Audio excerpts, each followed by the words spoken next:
So, okay. So one of the things trading is all about you. Trading is 100% you. You are you are the artist. You're the captain of the ship, and there's really nobody else that you are being held accountable to. It's just you. And so with that being said, one of the things as a trader learning and coming up into it is discipline and focus. Because everybody is an artist, it is very, very easy to go out and see everybody paint however they're painting and being successful with it. And we look around and we see it and we're like, oh, I want to try that style. Oh no, I want to try that style. And what we end up doing is we just hop from the next shiny thing to the next shiny thing without realizing that if you just stuck to what you started with and got good at that, you would then be able to branch out and then always fall back to the thing that you know you're good at.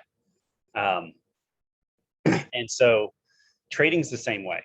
Trading, when it comes down to it, you can make it as simple or as complicated as you want.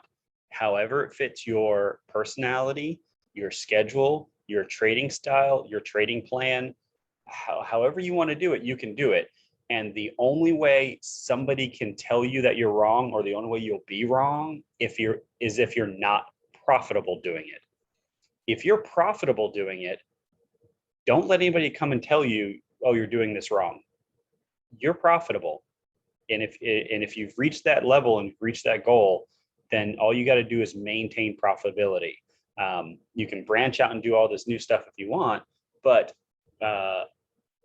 you always keep what you were good at on the back burner, something to fall back on hard times, on moments of struggling whenever your focus is off, you're lost, or you're getting emotional. So it is all about you. There is a psychology to all this that you're going to have to, your psychology is what you're going to have to master. When it comes down to trading is not hard. Trading is not rocket science. Trading is it's very much like it's very much like a science. You test a hypothesis, you see if it works out. If it works out, you stick with it. If it doesn't, you change your hypothesis and test it again. And so when it comes down to it, as soon as you find what works, the only thing then that starts getting tested is yourself. So as far as starting out in the beginning, for anybody, whatever level you're at, if you've stuck with, okay, let's say you've learned the money line strategy, which is what, the 50, and you have 2 fast EMAs, right? It's a slow EMA 3 and 2 fast6 EMAs. Okay, so if you started out with that and you've back tested that and you know that it's worked, then stick with that and continue forward testing. And the way, so you've done all the back tests, and if you know it works and it works for you, great. If it doesn't, either go through your trading journals and your history that you should have been keeping track of. History journals, records are very, very important. It's outside of your actual account balance. It's the only way to look to see if you are profitable, and the only way, really, because even if you're looking at your account balance, the only way to tweak your profitability to make yourself more profitable. If you are profitable but you don't have any records, then you're really just shooting in the dark on how you can make yourself better. If you're profitable and you have records, you can look back to the records to see, you know what, out of 9 out of 10 times that I've taken a trade at midnight, they've all lost. Well, you know what? Stop taking trades at midnight. And already you've already increased, 9 winning or 9 losing trades. You've knocked those out of your history from then going forward. And so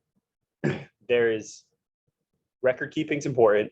It's tedious, but it's very important. So once you start there, if you're just doing simple support and resistance, breaks of support and retests of into a resistance or break of resistance and a retest into support, that works.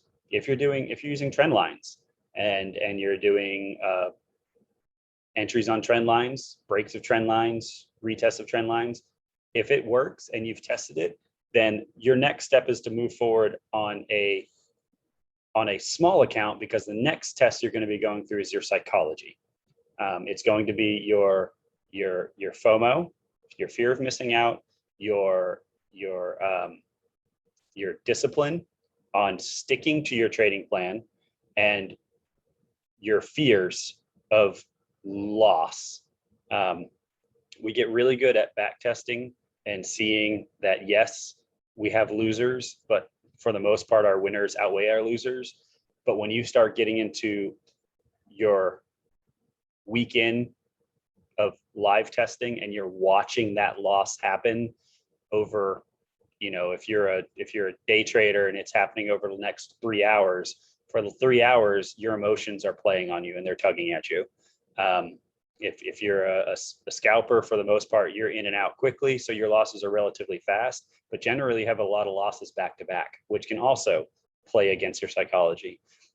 So once you've tested something that that you've gone through, you've tested, it works, and you've seen yourself be successful in historical data, you start moving forward into live market. Not necessarily with an account, although if you have the available funds to do a small account and you can trade small, you'd be surprised what $100 account, even trading the smallest lot size there is, you'd be surprised how much $1.50 hitting $1.50 loss 2 times in a row was like. It really does. It plays on your psychology. As small as an amount that is, as quickly as we are to toss it out to Starbucks or McDonald's or Chick-Fil-A, it really hurts to see it leave our account. And so you'll get that's where you're going to either succeed or fail, is in psychology. If you have a strategy that works, it's going to work. If you could find some way to program it robotically to make it work, it would work. Unfortunately, it's really hard. It takes a whole nother skill set. So the only person that has to stick to it is you. And that's where the failure usually comes into play. So as far as, and unfortunately, with not knowing how everybody, I would like to, the money line strategy, there isn't really much for marking up charts. For that one, although there is some confluence, I guess you could have to help increase your profitability in the money line strategy. For the money line strategy as a whole, if you get the sell signal or buy signal by the EMAs, you take that trade. If you are more of a resistance and support trader, so I don't know what trading styles is everybody at? I don't know. Speak up if you can, or put it in the chat. What are you focusing on right at this moment?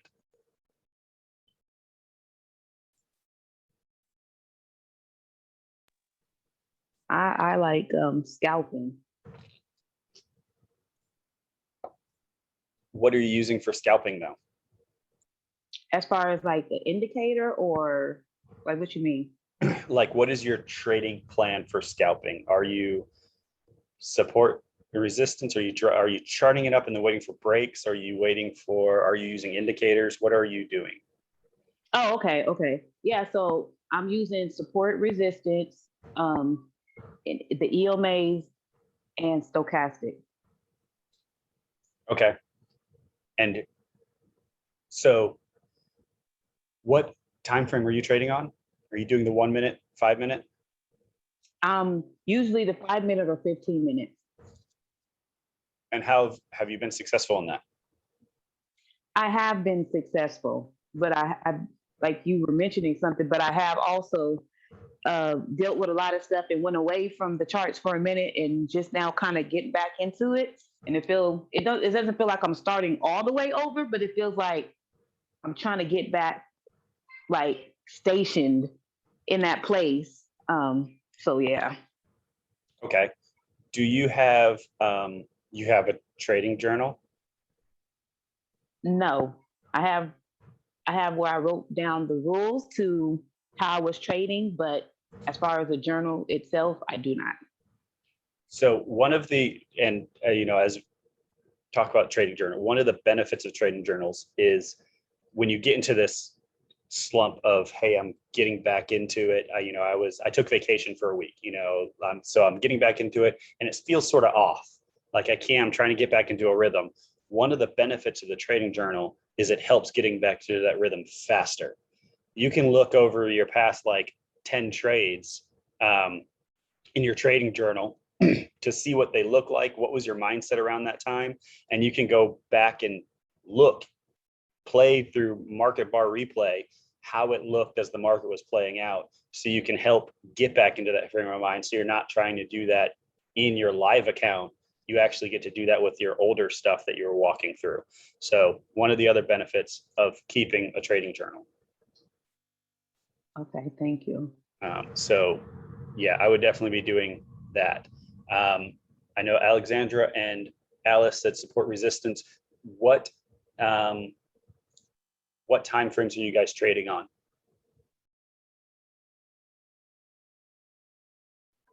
The 15th. 15 for Alexandria.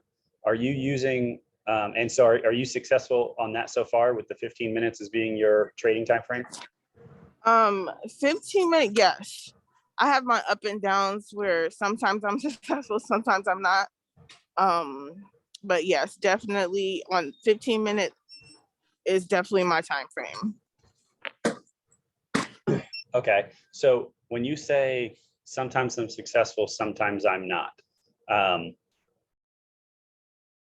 the question that I have, like, when you say successful sometimes and not successful, what is this not successful? What do you actually mean by I'm not successful?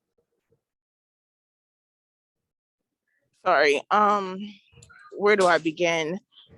So for example, I did my support and resistance lines, my trend lines, and let me look at my thing. I seen that I was in a sell for XBS 500. And then my prediction was wrong and it ended up turning into a buy. So now I'm sitting here stuck in a buy and sell because I did something stupid. So that's why I said sometimes not. And I know you're not supposed to, do a buy and a sell at the same time. But I was like, my account was I was running out of free margin. So I was like, I have to save myself, basically. Okay, gotcha. So yeah, you were hedging. I believe that's generally what the process is for hedging, where you buy and sell at the same time, and then you close yes. when you fun times. So one of and there's the current recommendation that I've been following and a lot of people have been following is get successful and maintain that profitability. Keep your records, that way you can show that you maintain profitability. But then the next thing that you should be doing is go ahead, like any one of us are probably, if you're live trading right now, chances are you're trading with something somewhere $100 or more. Okay, well, any one of these funded accounts, some of their entry fees are about $100. And so it would be better, it would be more successful, more reliable to, if you know that you're profitable and you can maintain profitability, is to turn around, take that $100, take the challenges and work through those and let them fund you. In that process of getting funded by them, you then turn around and do exactly what you're going to be doing, but instead of trying to take $100 and turn it into your bankroll for later on, you're now trading their $100,000 account, $50,000 account, and you can then take all those profits and start building up your own account. That way, once again, you're now in charge of your money versus using their money. So this, Alexandra, because you brought up the idea of being short on margin. We're usually short on margin when we are over leveraging the account that we already have, which should also be all part of that trading plan, because if you overshoot your margin and you get margin called, it doesn't matter if that trade was eventually going to win or not, you're out that money and you're done. And so there is a higher level of risk of not being successful by playing with such a low funded account. And so my recommendation, as well as a few others, is, stick to what you know, make sure it's profitable, make sure you can maintain it by testing it forward, that you're going to be able to stay disciplined to it, and then go for a funded one of the funded challenges.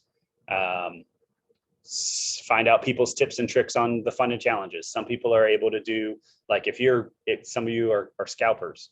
Some of you guys can hit, if you're good at scalping and you've been doing it and you're profitable, it would take you almost no time to reach the required threshold that the challenges need, which is usually like 10% account growth. 10% account growth is really nothing, especially for a good scalper. And I don't even mean like excellent scalper. I just mean a good scalper. Like, you just know what you're doing and you're disciplined to it. 10% is nothing. You can make that easy. But what generally happens is, you're a scalper, you've probably made that in the first 2 days, and they expect 10 days of trading. And so you end up failing the 10 days of trading because you either broke out of your habit and routine of getting into it and it got into, or you just didn't do it and then you missed out on that. So there's tips and tricks on that, like going in and just making small meeting your threshold of 10%, and then just going in and making, the smallest lot size you can for the other 8 days in order to meet the time criteria. So there's tips and tricks like that I would recommend. The first thing, though, is making sure that you are profitable. And outside of, once again, growing your own account and knowing that it's growing, keeping up a trading journal is going to be able to have you be able to look back on that all over your history, to make sure you were profitable, to make sure you weren't just lucky. We can get into some good winning streaks, but the winning streaks might just be that we weren't following our trading plan. So we don't know that those winning streaks are always going to be like that. We could get into a huge loss streak that happens, in which case, if you weren't prepared for that because you didn't follow your trading plan, and the trading plan that you have didn't account for those losses, then that's where it's going to mess up on your psychology. If you don't have a trading plan, which specifically tells you, what you're looking for, what your entry is, what your stops and targets are, when do you call it quits? After how many back-to-back losses do you call it quits? And then how many successful wins do you go for? If you don't have one of those, then you're probably setting yourself up for failure. We can get you can get lucky. It's a 50-50 shot when you think about it. Price is either going to go up or it's going to go down. And you can flip a coin 50 times and you could probably be right most of that. But there's going to be those times that you're wrong, that you're not emotionally prepared for. You're not psychologically prepared for. And it brings into revenge trading, it brings into quitting, it brings into all sorts of other stuff that then decrease your chances of winning, of being right. So who has a trading plan, and who has a trading journal?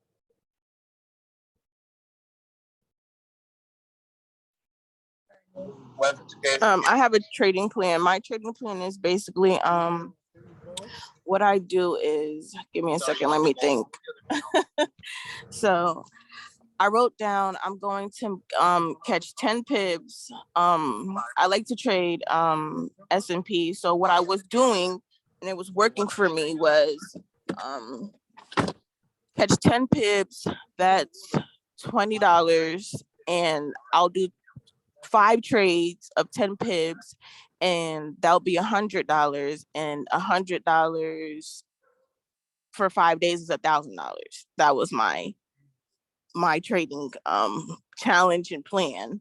That's what I was sticking to, and then like you said, I stopped sticking to it because I started winning a lot, so I started getting a little greedy, and that's when everything went left. It didn't go left, but it went left. And yeah, unfortunately, one of the worst things we can do for our trading plan is go outside of the trading plan. And one of the worst consequences of that is being successful when that happens. Because then we take that trading plan and it's like, well, you know what? I don't really need this. Look at me. I just didn't follow it and I won. So, and then we end up stepping outside those bounds. Our winners, you know, they hit those parts of the brain where we remember them very, very heavily.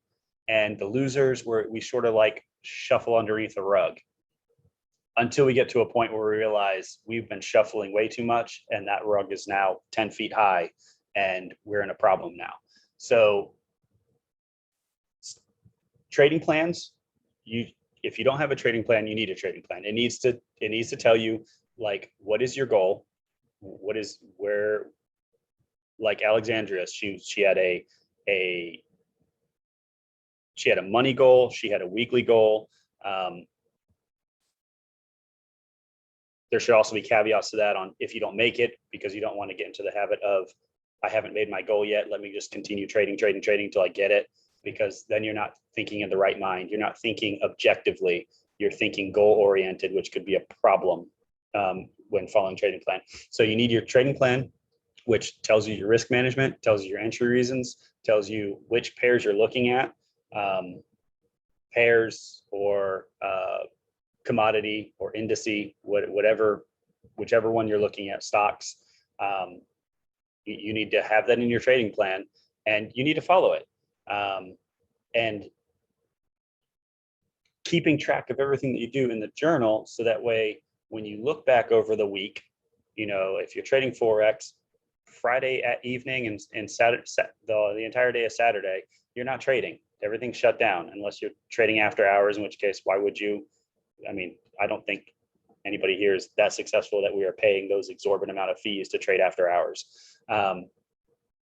So you review your trading plan, you reviewed your trading journal to make sure that the trades that you took throughout the week stuck to your trading plan and that they were in the bounds of the losses you expect, the wins you expect, for doing the thing that you've already done all of your back testing for. If we put in so much work to do all this back testing, it makes it useless and pointless if we go forward with it and completely ignore it by not following what we back tested. Why did you even back test?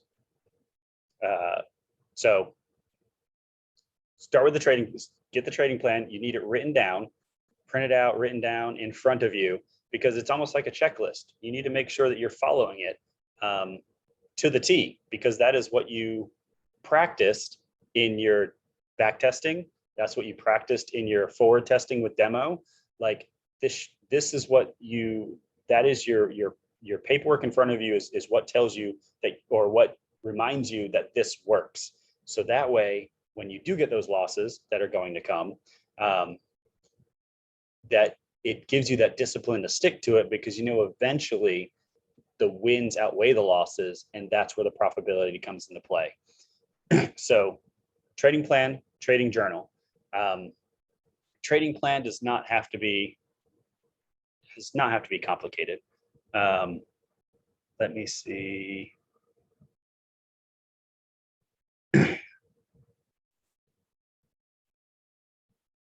I don't want to, I do. So simple trades, let's see.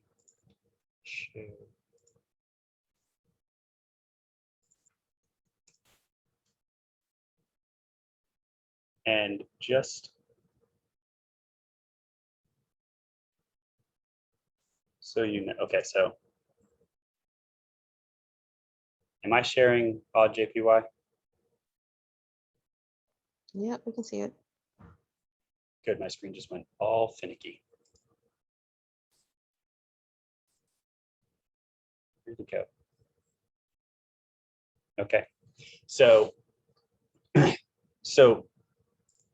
my simple trick, okay, my screen is going finicky. You guys can still see it, right? Because it's jumping all over the place for me.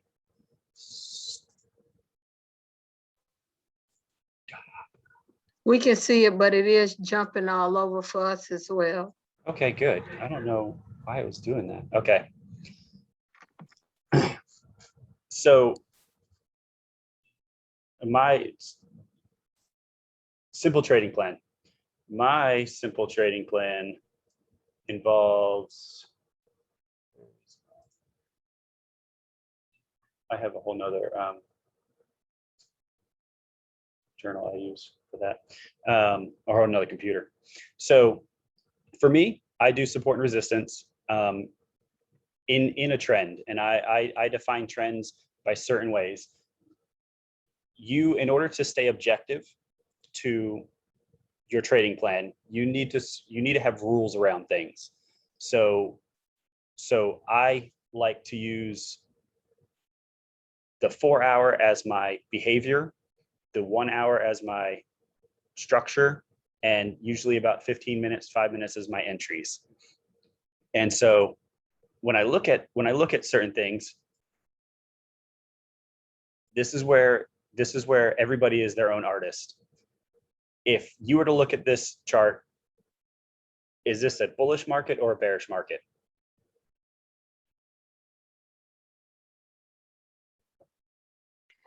Bearish. Look, Does anybody say bullish? It's bullish. So you say It bullish, looks bullish. you'd be waiting for buys, right? There are a couple of you who said bearish, you're waiting for sells. And you know what? Neither one of us are wrong. Your trading plan may tell you exactly what you need to wait on in order to get a buy, and you may be successful. My trading plan tells me exactly what I need to wait on for this sell, and I may be successful. I may lose it. Doesn't make me wrong as long as I've stuck to what I've back tested, forward tested, and I know works. And I tweak roughly every 100 trades or so. I'll go back through my trading journal, see what works, see what I can make work better, and see what I can avoid, because we're human. We make our own errors, and we can see that. I can see that in my trading journal where I've made my errors at. So for me, I'm in a bearish market. For me, I did see this earlier as being bullish, but to me, we've broken what I would consider this bullish line. Trend lines, if you want to draw a trend line, you get your points there and you consider it broken. So to me, I don't exactly use trend lines as a trading thing. I just use them as a reference point, in which case I'm looking for the bearish reversal. So I'm looking for sells. I'm no longer looking for buys. Somebody else could be looking right here for buys. Somebody else could be looking right here for buys. Wick rejection, buys. Doesn't make it wrong. What makes it wrong is if you go outside of your own trading style in order to try to get into the market just because you want to get into the market. That's what makes it wrong. So me, simple thing, I'm just looking for a change in trend, went from bullish to bearish. I have a structure that's been created and broken through. Now I'm just waiting for a retest. That's it. I drop down to my lower time frames. I have my 1 hour level here. I just do from wicks to bodies. Very simple. It's consistent. I don't have to be. It's objective. I don't have to guess. I don't have to wonder if my support resistance line should be here or down here at the wick. It's always consistent. I have rules. A big spike like this, I completely and totally ignore. Why? Because chances are on the 1 hour, that was probably news of some sort. I'm not concerned about it. What I am concerned about is majority of what happened is in and around this area. So that's what I'm going to stick with. So all I'm waiting for is price to get back into this area. Once price gets back into this area, I drop down into my 15 or my 5. And I have 2 simple entry patterns. That's it. One is double top. So I either want to come back in here, break away, come back up. And the second one will be my entry. Or, I actually drew this wrong. It'll come down away from that, come up for to create a lower high, and then that'll be my entry, this lower high. The lower high, I have very specific rules on that. For the lower high on the 15, I want 2 wicks. So I want a bullish candle with a wick rejection up top, and then I want either a bullish or a bearish, it really doesn't matter, as long as it has a nice enough wick that usually has, I'm looking for stuff like this. I want wicks up top, not a lot of wicks at the bottom for my entries. And then that's it. I then target, I always do a 1 to 3 above the level, 1 to 1 to the lows at least, but then I shoot for a 1 to 3.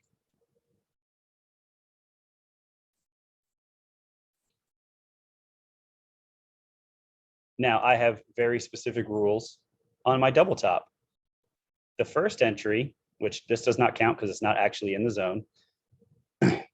I'll use this as a good reference point though. If this was in a zone that I was actually looking at, the first top comes up and makes an area that I'm interested in, from the bodies to the wicks. Pulls away, makes a nice similar V shape that I'm liking. As long as the second test comes into the same area without closing above, it can wick above, but not close above. That's a valid double top for me. I'm in on the next candle. So those would be my rules for the double top. Now, I've gone through and I've tested this same process, 4 hour, 1 hour, 15 minutes on odd JPY, odd NZD, and on odd USD. And on general, I get a 63% win rate with the 1 to 3. Doing pretty good on that. What fails to happen, or what does generally happen, is my psychology, is where it gets tore up. Not waiting for price to come into this area, or not, once price leaves this area, getting freaked out that I've missed the trade, and then so I justify getting in anyway, and it ends up losing, although sometimes it ends up winning. But once again, that makes it worse. Winning when you've done something wrong makes it worse than losing. Losing, you can slap yourself on the hand and go, I should have known better. Winning, on the other hand, and you start throwing out your own trading plan. But this is it. That is my trading from a T. It's very, very simple. I can follow it relatively easily.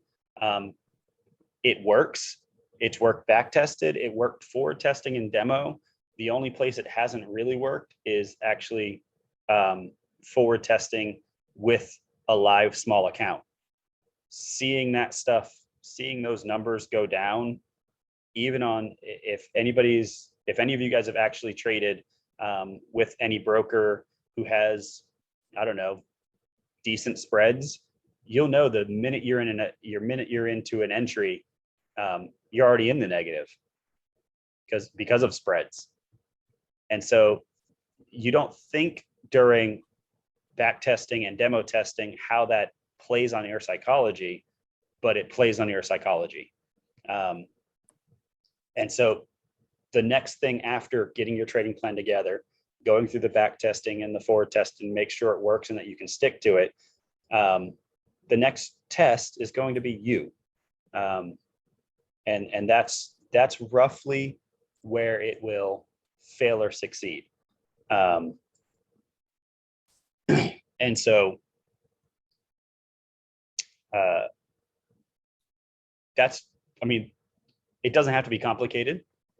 It can be very simple. But whatever you're testing, whatever you're going to stick with, I would recommend sticking for at least 100 to 150 trades. You need 100 to 150 trades in your trading journal to see if it was successful. Once you get that and you see that it's successful, then you forward test. Hey, okay. How does that always happen? I call you and ask you something, then you call me back and then I see how you are now. I'm gonna move Darren. Hi, Darren. I thought he was talking to us. What in the world? I wasn't sure what that was about. 100 to 150 trades of back testing. That way you know that it's successful. 100 to 150 trades of forward testing. That way you know, number one, that you can stick to it, that it fits your trading style, it fits your lifestyle. If you're a scalper and you're back testing and you've back tested 150 trades, but you realize that the trades that you were back testing were at 2 o'clock in the morning when normally you're sleeping, like that's not going to work for you. You need to make sure that you can stick to whatever you're going to be trading, and that's where the forward testing comes into play. If you back test and it's successful and you forward test and it's not, then something, either you tailor fit your back test to make it successful, you cheated yourself in looking at it, or you messed up something in your forward testing that you weren't exactly prepared for. Whether I can't even think of, either you didn't stick to your trading plan, or maybe it really isn't that successful, and you were just on the brink of being successful. But this is where a trading journal comes into play, because as you go through and you look at your trades when you're reviewing them, and you can see on whether or not you actually followed your trading plan. And you have to be, the accountability is only to you. You have to be brutally honest with yourself. Did you follow the trading plan or did you not? Did you see something that was a little outside of your trading plan, so you justified taking it because it was just a little off? How many times have you done that? If you're doing that mentally now, how many times have you subconsciously done it?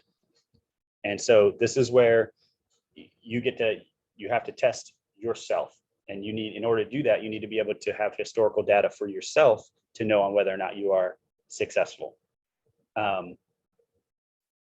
EMAs, you can do the same thing with EMAs. You can make it as simple as the money line. The money line strategy works. I tested when I first started, 2 years ago, tested the money line strategy on the 5 minute chart. Worked phenomenally. The only problem is I tested the 5 minute chart, and I tested every single entry as if I would have taken every single entry, without actually thinking about the fact that every 5 minute candle that comes up, I'm not actively watching my chart. So when the alert comes on at 1 o'clock in the morning, am I actually getting up to take that entry? Probably not. What about 3 o'clock in the morning? What about 1, 2, 3, and 4 o'clock in the morning? What is your next day going to look like if you still have a civilian job, a job that you have to go to, your 9 to 5, and you haven't slept because you've been busy taking your trades? So this is where forward testing will come into play.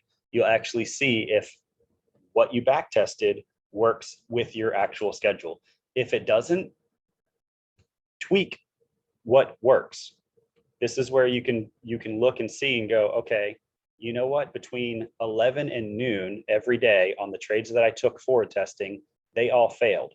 Okay, well, 11 and noon around on Eastern Standard Time is around lunchtime. The market sort of like starts to wallow around a little bit on the lower time frames because all the big players have gone to lunch. All the banks are out and about, liquidity's down. So it's sort of like wallows around for a little bit.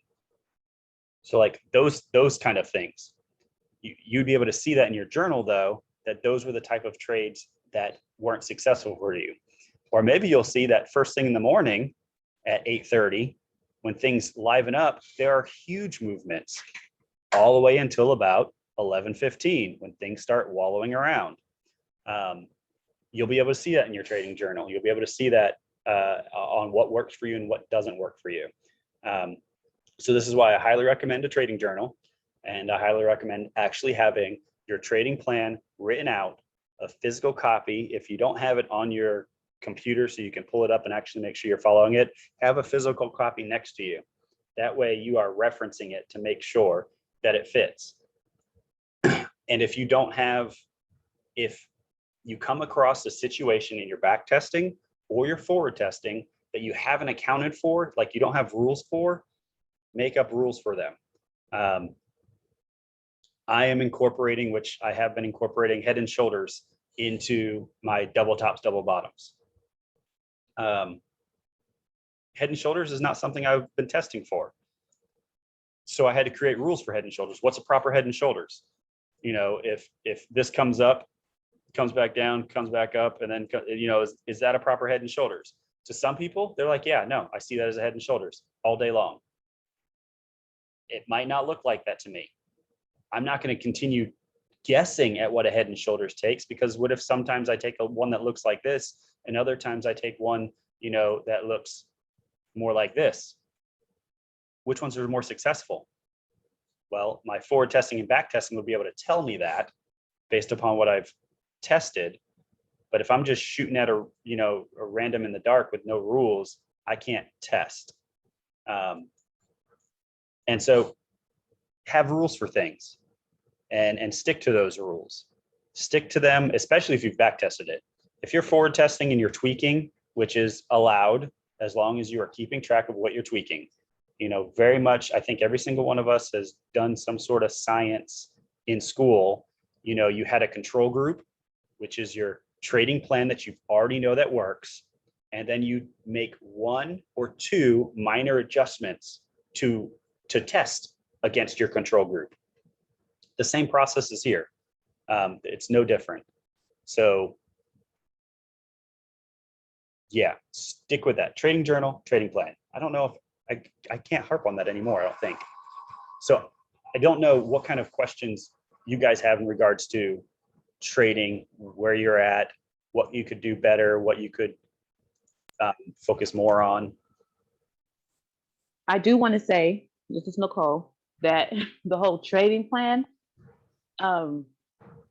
that's something that I remembered that when I, you know, when I first joined the academy and you were trying to show me the charts and stuff, is that trading plan. So when I'm recycling your words, it's because you drilled it and drilled it and drilled it about a trading plan, about having rules. You got to have rules.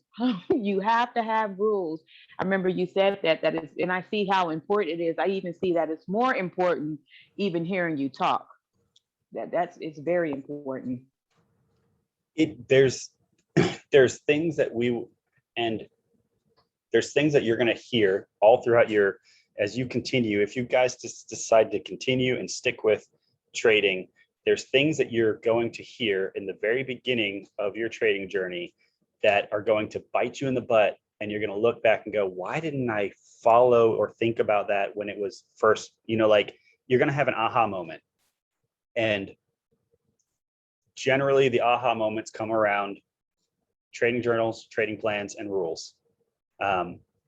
Because as soon as you realize that trading is an art/science and there's really nothing really to it, and the only person that makes it unsuccessful is yourself, that's when you can start working on yourself. So once you have the winning, you know, the winning formula, the winning strategy, and if you're looking for a winning strategy with 100% success rate, good luck.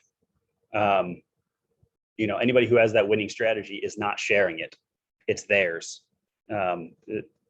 It's not going to happen. So understanding you don't have to have a winning strategy. I do 1 to 3s. I risk 1 to gain 3. That means on general, I could, for every, I could have at least a 33% win rate and still be profitable. Barely profitable, but still be profitable. I could be wrong 70% of the time and still be profitable. That is a huge margin of error.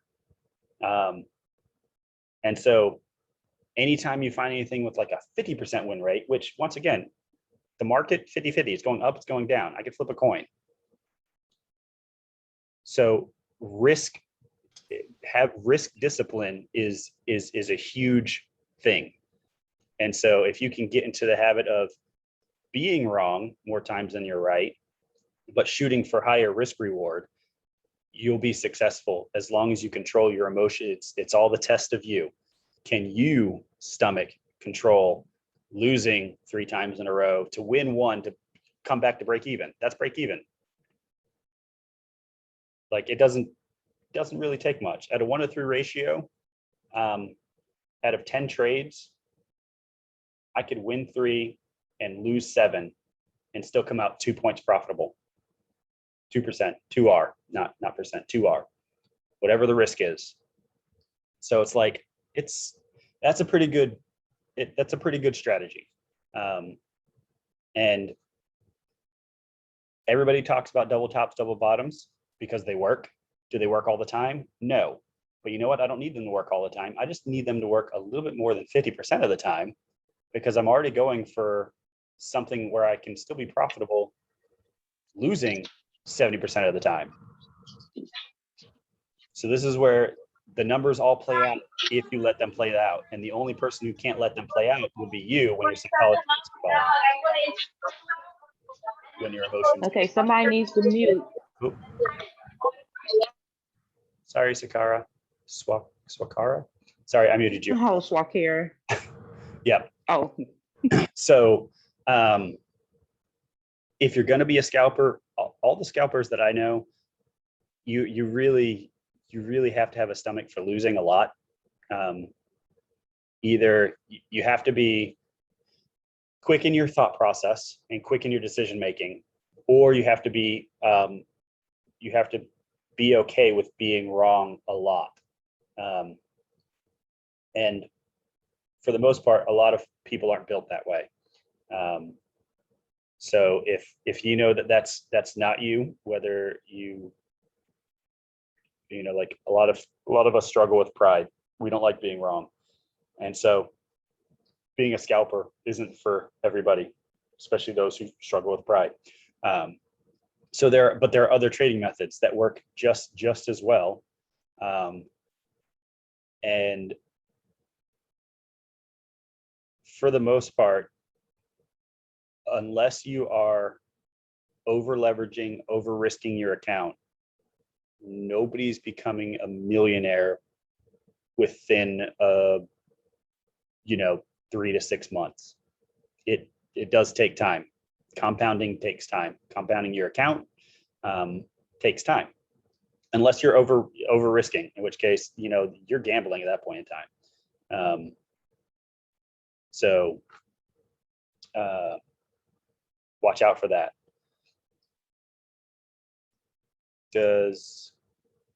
Speaking of like gambling, so looking at a particular trade, this is a paper account.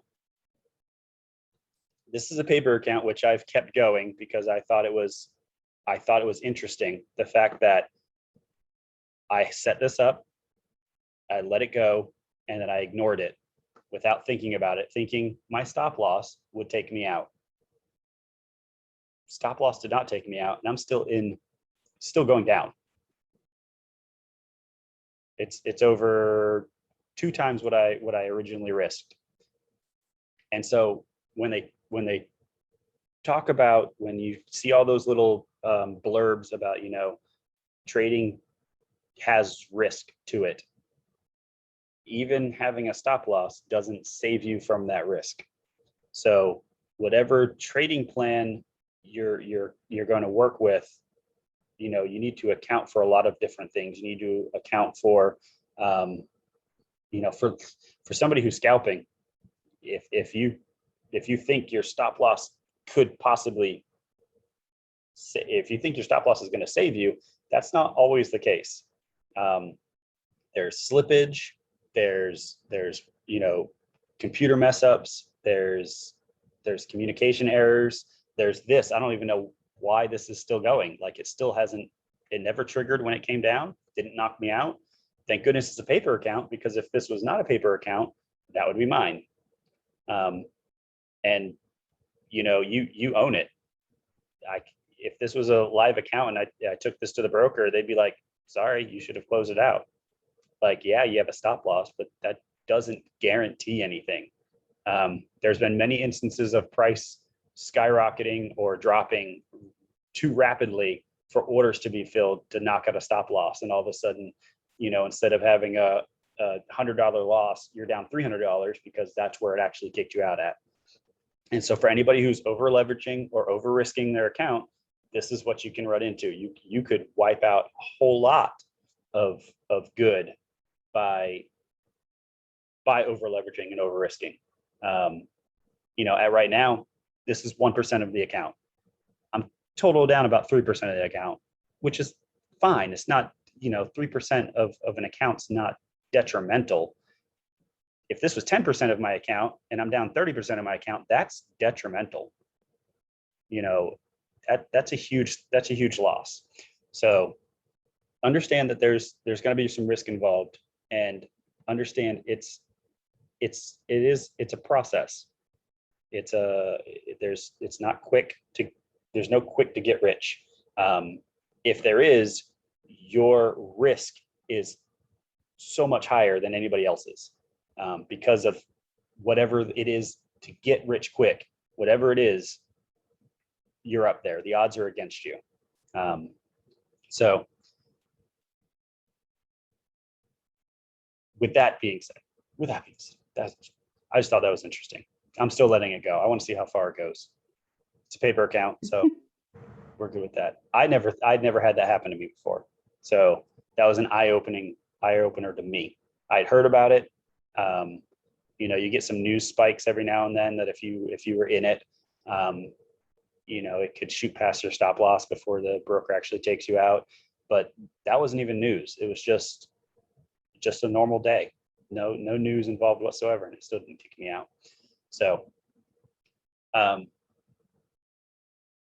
questions, comments, concerns?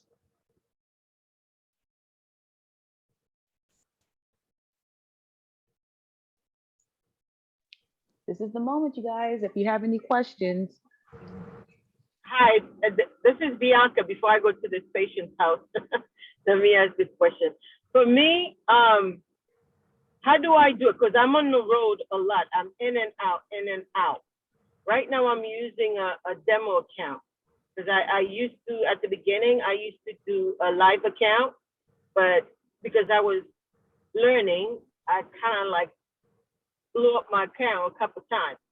So I decided to time myself out and put myself in a demo until I kind of get it a little bit more before I jump into the live one. Mm-hmm. But because I've been on the road, you mean in and out. But right now, I'm profitable on mostly every day. Like yesterday, I did a 3,000. This morning, I did a 700. The day before, I did Bianca, 1,200. Yes. What is what is your I don't like speaking in pips, and I don't like speaking in monetary value, because both of those are misleading. However, what isn't misleading is your risk. So what is your R profit? So how much did you, if you're risking 1%, that's 1 R to gain 2 R, 3 R, 7 R. So what were you risking in order to get that 3,000? I think I was doing just regular size, probably like 0.10%, 0.05. That's what I was using, and then okay. it just adding up. So so depending on the trading platform that you have, that's the other thing I would recommend is whatever your trading plan should tell you how much you're risking, whether that's 1% of your account or actually a percentage of your account, like a percentage of your actual capital. The problem with trading lot sizes is different lot sizes have different values depending on the currency pair that you're trading. And so, Yeah. you know, 0.01 of GBP USD is not the same value as 0.01 of USD JPY. And so you could be risking more on one of those trades than the other. And the problem with that is, let's say you took a buy on USD JPY and you made it a 1-to-1. Cool. And you know, $10 risk, $10 gained. Okay, but then you did the same lot size on GBP USD and you lost that one, and that one was a 1-to-1, and you're down 15. Well, you should be break even. You won one, you lost one. But because of the price difference, you're actually down $5. And so be careful with the numbers are nice when we start using like 0.1s, 0.15s, but the monetary value makes a huge difference unless you're sticking with one currency pair. If you're only trading one currency pair, then you're good. But if you're hopping around multiple different currency pairs, that can end up biting you, where all of a sudden you're not winning as much as you thought. Even though you're winning, your account's still being chipped away at because one currency pair is not as high valued as the other. Because right now I'm just doing GER30. What was the other one? US30. That's what mostly I'm using. I think there's 3 of them that I'm using. Not 100. That's the only 3 or 4 thing I'm using. Because I don't want to keep, because I'm, like I said, I'm on the road. I'm going back and forth. So I kind of like stay in 3. So I'll see. Or sometimes like I'm stuck on one until I see what's happening. So I don't lose too much. I don't have too much open. Because sometimes like I go to a building where I go to, there's no Wi-Fi. I can't even keep my eyes on it. You know, so and for the journal, it's hard for me to write a journal because I'm in and out. I would. I don't have the time. I would do a journal online. Do it like through Google Docs or something like that. That way you can always have it on your phone. Even without Wi-Fi, you can download a Google Docs locally to your phone. And as soon as it uploads to Wi-Fi, or as soon as you connect to Wi-Fi, it'll automatically upload it to the cloud. Journaling is important though, just so you can see and track how well you've been doing. But I would recommend to find out what your monetary value is when you're trading 0.1 or point whatever, because you said US 30, right? Yeah. Yeah, US 30. US 30 is no joke. I can't even let's see. What is 0.1 lot size in US 30? That's one lot. It saves a lot. Oh, there we go.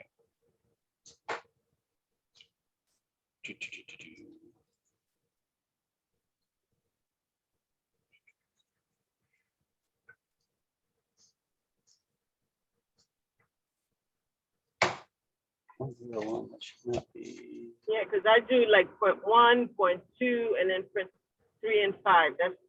That's the only thing I use, but it's been working out good so far.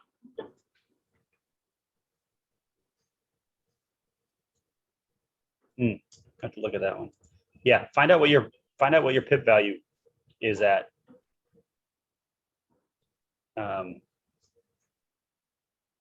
To make sure that you are, because you know, if you made 3,000, but you were risking 3,000, then that's a 1-for-1. I mean, it's good that you made 3,000, but that means you need to be more than 50% right every time you get in the market.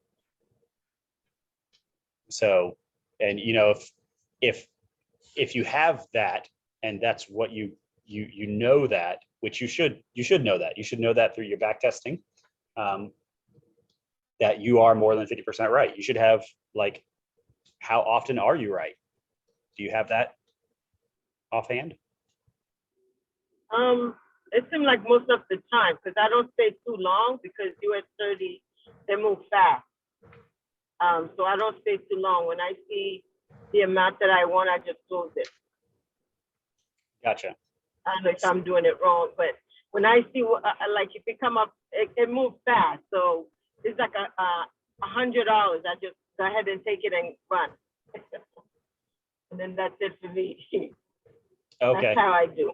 But because I can't stay on it all the time because I have to keep moving in and out, so I don't want to let it go while I'm with a patient. I can't even close it if I wanted to. It's just in and out. Yeah, and you've steadily seen account growth? Yeah, because I started with, I brought my account to 1,200.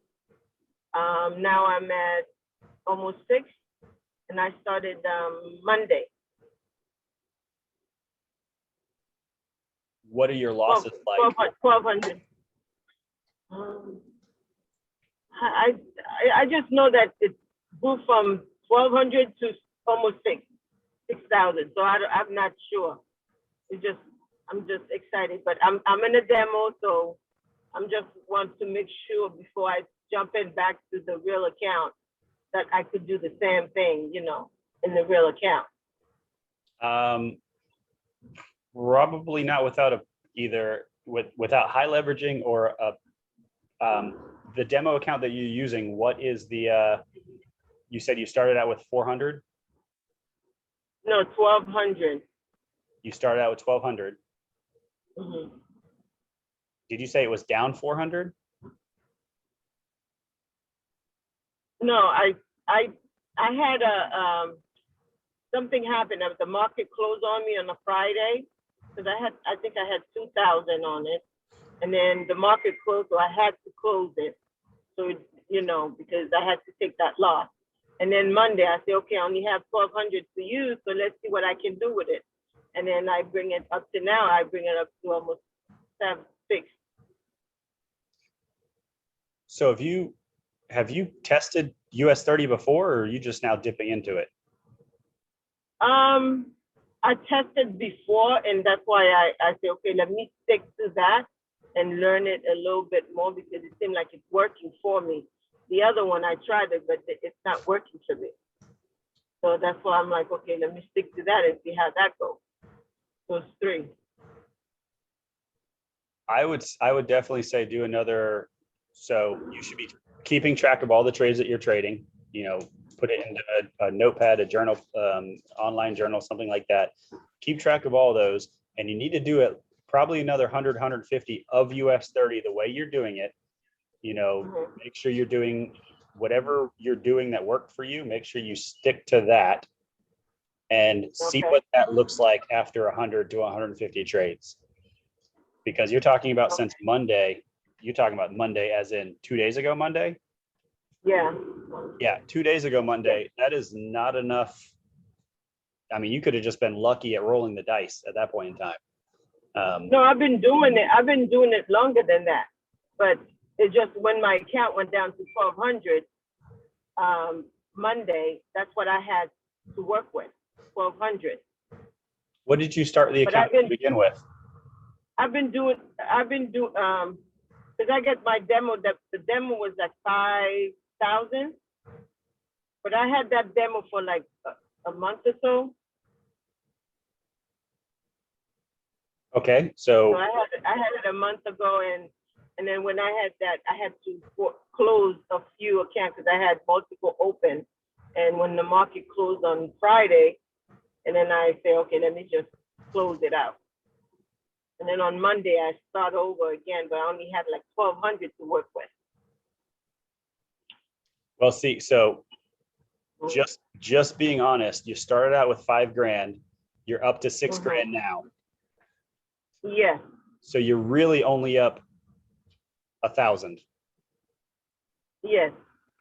But the question then would become, if you started an account with 5 grand and you got it lowered all the way to 1,200, would you still have the emotional attachment to continue going after you just saw your $5,000 of real money go down to $1,200.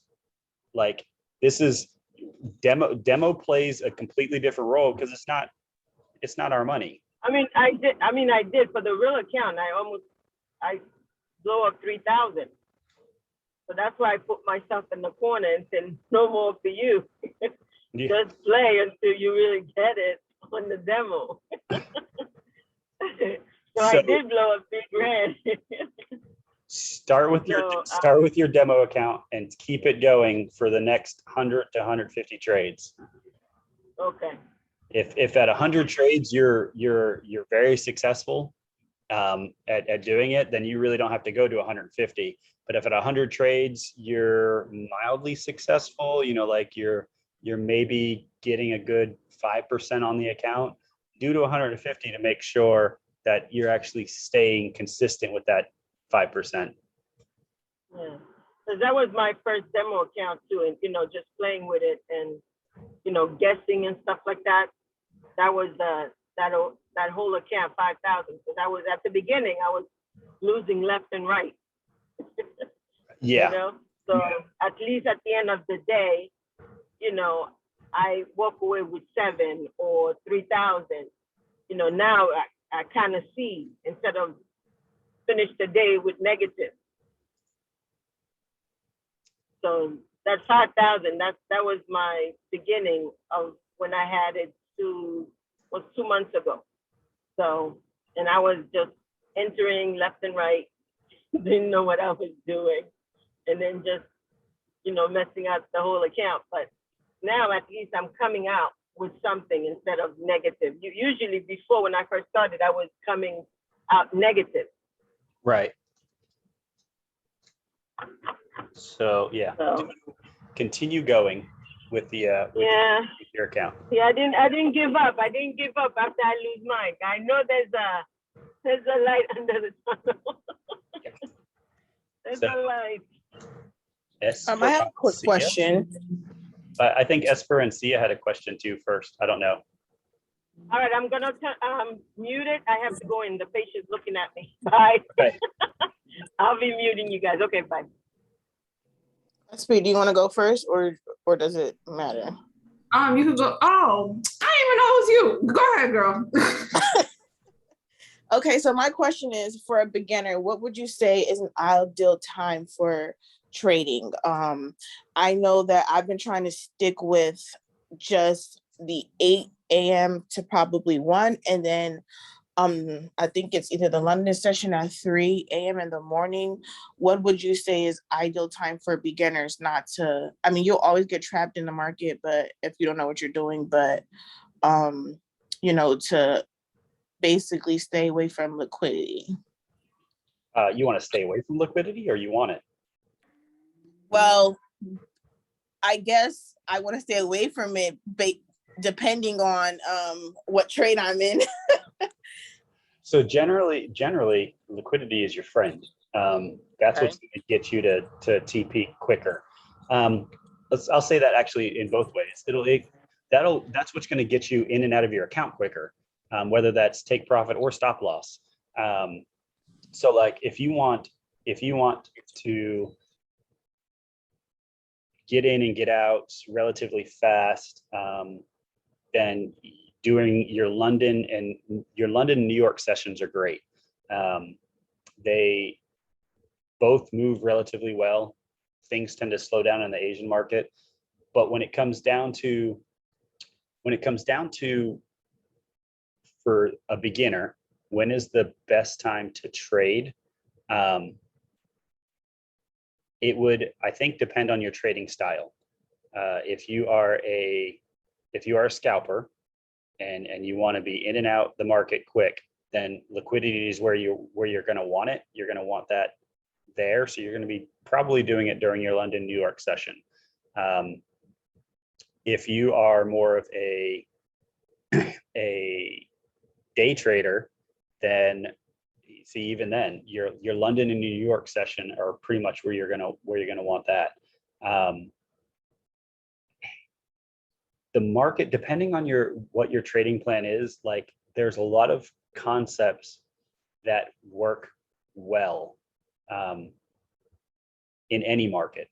Support and resistance for the most part works.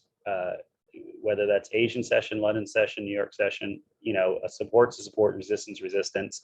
If you continue taking the trades that you know profit, you know, with a statistical advantage will end up working out, the numbers are going to play out by themselves. If you're doing something like the money line, though, the one that involves around an indicator with that is looking for trends and pullbacks, well, Asian session is probably not for you, because that's generally when consolidations happen. Right before London sessions, also not, which is generally Asian session, is not good for you, because that's when consolidations happen. That's when you end up getting tore up with strategies like the money line, because everything's whipping up and down and you're not getting a good trend to be able to catch that. So the best time to trade is going to be when your trading plan tells you to trade. And so when you put together your trading plan and it tells you, okay, hey, when the market, you know, on the money line area, you know, wicks down into the 50 and then gives you pin bar, you know, and then comes back up over the 5 and the 7, or width below the 5 and the 7 and gives you a pin bar and an engulfing candle, whatever the rules are, whatever your rules are, when it tells you to take it and you're there at the market, you're there on the charts, you take that chart, you take that entry. The more you play around with that, the more you're watching it and you're seeing it play out, the more you're able to tweak and understand that, yes, even though my trading plan would have in the past when I first started told me to take this, I know that 90% of the time when I've taken this one, it fails. So I'm not taking it, because that's, you know, I've nixed out my trading plan or tweaked my trading plan to get away from that. If London isn't around your normal, I'm up and awake and able to do it, don't try to incorporate London into your trading plan. If you're like, okay, I work 9 to 5 and I'm not at a computer, so I can't do it.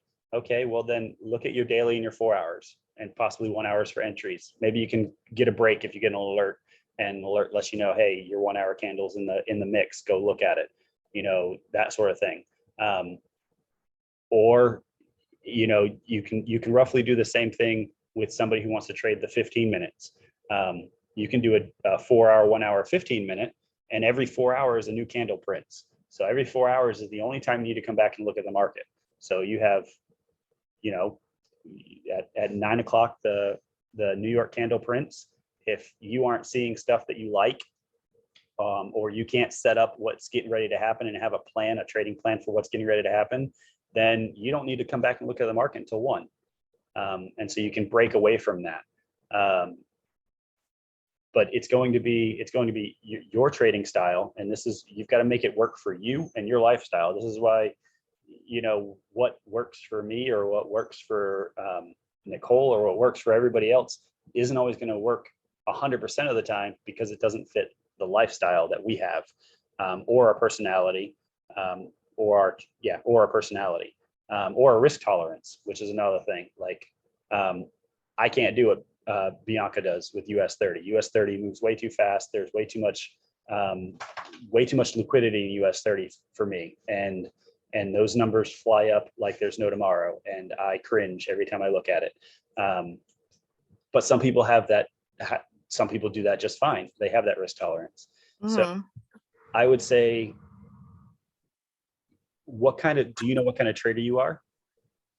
Honestly, I'm figuring it out. And like, that's honestly, good. I'm still trying to figure it out. I feel like I'm more of a scalper, honestly. I would say everybody starts out that way. Everybody feels like a scalper because number one, because it's in and out.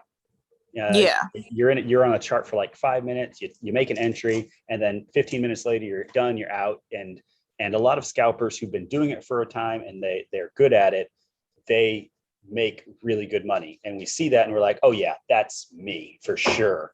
I'm not a scalper. I've gone down that rabbit hole, and you may have to go down that rabbit hole as well in order to realize that you may not be a scalper as well. It's it doesn't work out for me and my account size or me and my broker. Since scalper requires, I mean, you're scalping on a low time frame. So spreads really eat into your profits. Yes. Oh my gosh. Yeah. So if you're feeling that right now, guess what? Where you're at right now, chances are scalping's not for you. Right. It might not be exactly. you. It might not be you for you. Like it might be for you personality wise, but for your account and your broker, it's not. Okay. And so with that being said, you adjust based upon your situation. What else can you do? The same concepts for scalping. I'm pretty sure if you expand those out on higher time frames, I'm pretty sure they would generally work the same. You just got to wait, a couple hours, Right. a couple Okay. days for them to play out. Because if you did not see what time frame I'm at right now, and I went down to the 1 minute, like a market's a market. It trends, it consolidates, it creates support and resistance, whether it's the 1 minute, the 3 minute, the 5 minute, the 24 hours, a market's a market. They all move the same and they all pretty much follow the same rules, or not follow the same rules. They pretty much move the same. It's just a matter of how quick is your execution time, and what all comes into play. So scalping, you have to worry about spreads. So you got to get a broker that has really low spreads. And then you also have to have a broker that's quick on execution times, because a slip 4 or 5 pips in one direction is bad for you. Mhm. Well, I guess could be good for you, but bad for you if you went to go take profit and it slips 5 pips down, and you no longer have those extra 5 pips that you thought you hit a second ago. Right. So with that being said, back out of the scalping a little bit, try move a little bit more towards like a day trading, where you have a little bit more leeway.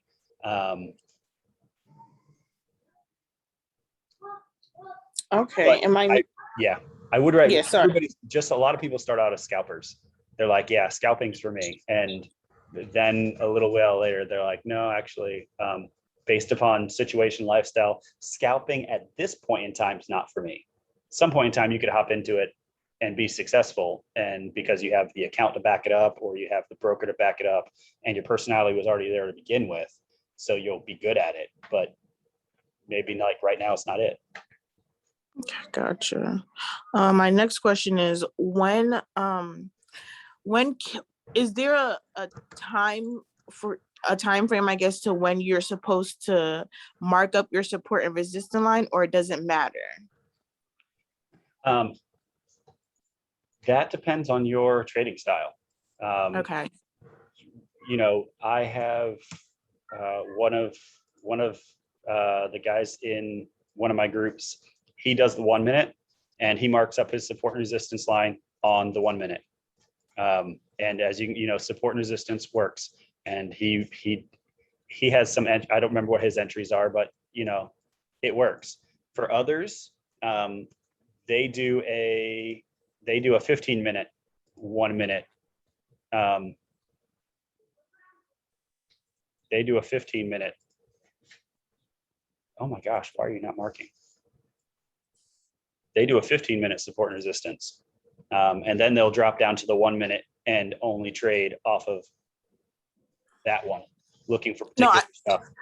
I don't think you understand my question. Let me see if I can explain it better. Basically, what I'm asking is, when you're doing your support and resistance, do you change it throughout the day? Do you change it throughout the week? Do you keep the same? I know once it's broken, you change it.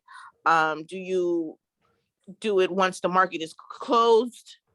Okay. So that depends on you. I know you Okay. just said that like once it's broken, you change it. There's a couple traders out there that know they leave it. If it's been support and resistance in the past, they'll leave it and project it out to the future. And they have rules on when price gets to that area again, what are they looking for in order to get into a trade? And so, you know, for me, I do it daily. I'll come in, I play the 4 hour, 1 hour, 15 minutes. I mark up my level on a day-to-day basis. So yesterday, this level still would have been the same actually. But as of, you know, back on the 22nd, this would have been my level right here. Not this one, because this one hadn't formed yet. I'd be waiting for price to come up back into this area here.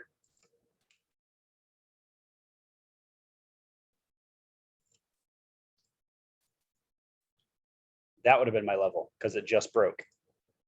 And I'd be waiting for price to come in here, and then looking on lower time frames for it to come down.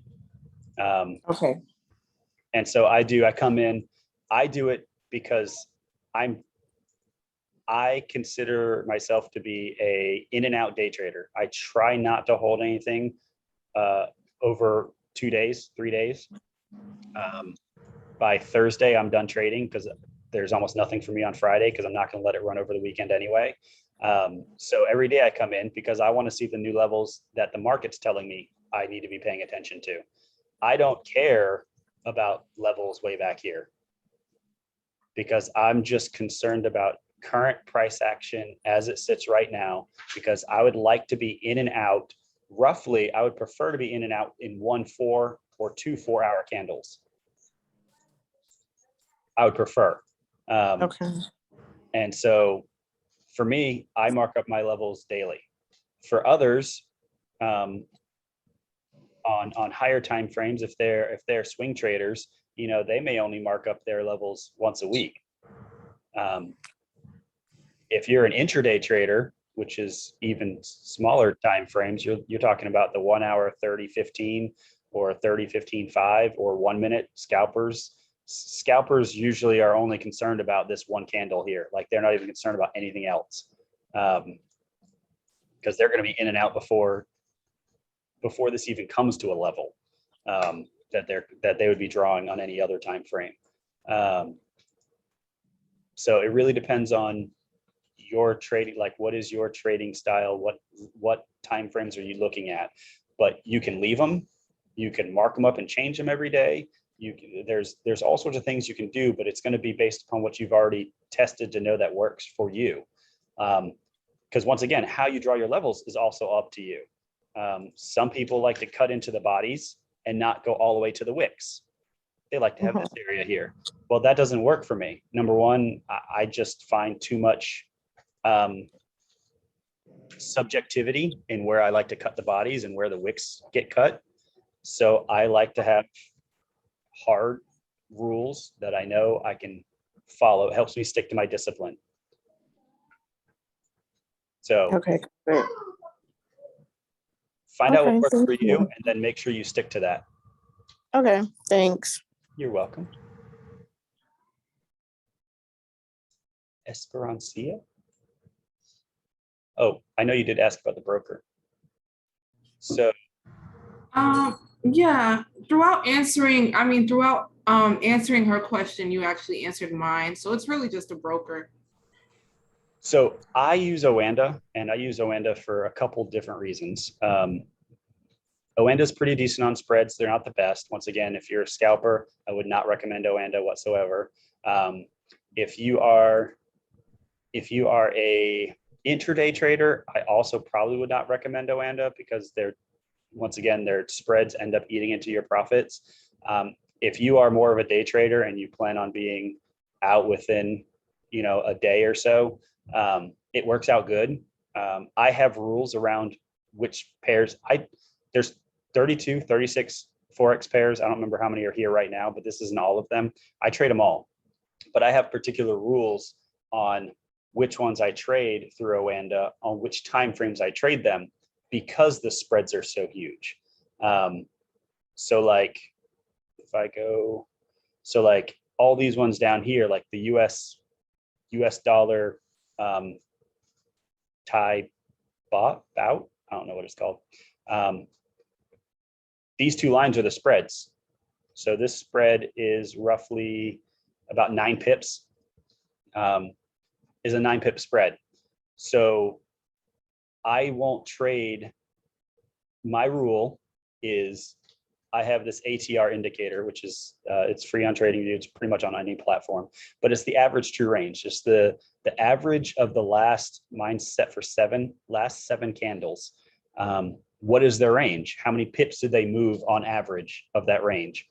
And so right now it's 0.07, 0.076. That equates to, if you just look at it, it's 76 versus 93. My rule is I won't trade on this time frame. This will not be my entry time frame until the ATR is twice the value of the spread. So I need at least 186 ATR, 0.186, before I even look at this as being my entry time frame. So this ATR is 59. This ATR is 239. So like this, I would trade. This would be my entry time frame though. So with that being said, if this is my entry time frame, I'm going up a time frame for structure. So I'm going to the weekly. This is where my structure is at. For my behavior, I'm going up one more time frame for my behavior. So my behavior, according to the monthly time frame, is we're looking bullish. So I'm only looking for buys according to this behavior. So when I drop down to the weekly, I draw on my structure. My structure, once again, stay consistent, is from wick high to body. I draw on my structure, and then on my daily time frame, I'm just waiting for price to come back in here, give me a double bottom, and then take off. And that's it. And as you can see, the spread isn't bad when you look at it on the daily level. When you start looking at it on the 15-minute level, like if I were to take a buy here, number one, my entry would be here. If my stop loss, if I was a scalper, my stop loss would be underneath this swing level right here. Well, this is the sell limit. As soon as this hits my stop loss, I'm out, because that's what the spread is. So my entry's here. I've already lost, however many pips that is. My stop loss is here, which means I've already lost that amount as well. So I'd have to put it way down here, which means my top profit target is nothing. So this is where spread comes into play on trading, and this is where you have to take that into consideration with your trading style. Being a scalper isn't for everybody, not necessarily because they aren't a good scalper or they don't have the mentality or emotional commitment or discipline for it, but just because their broker's not ready for it, or your account size isn't ready for it. So there's things like that. So with Oanda, I would not recommend it for scalping. I would recommend it for day trading and things of that nature. For the one of the benefits I like with Oanda is you can actually trade directly through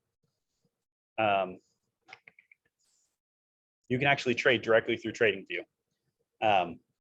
So I can connect to my broker right here. I can place trades, edit trades, change trades, close trades. I can do everything I want straight from TradingView with no problem. Here's a couple of the other places that also can do the same thing through TradingView. So I like that about TradingView. It doesn't require me to use MT4. It doesn't require me to use any other app or anything like that. I can do everything directly through TradingView, which is pretty nice. The other thing, as I was referring to when I was talking to Bianca, is what is your pip value? Because, and here as a warning for anybody and everybody who is listening and needs to be warned, talking about how much money you've made or how many pips you've made is very misleading. I could easily, 1,000 pips. I made 1,000 pips last week. What does that matter if I was risking 10,000 pips to make that 1,000?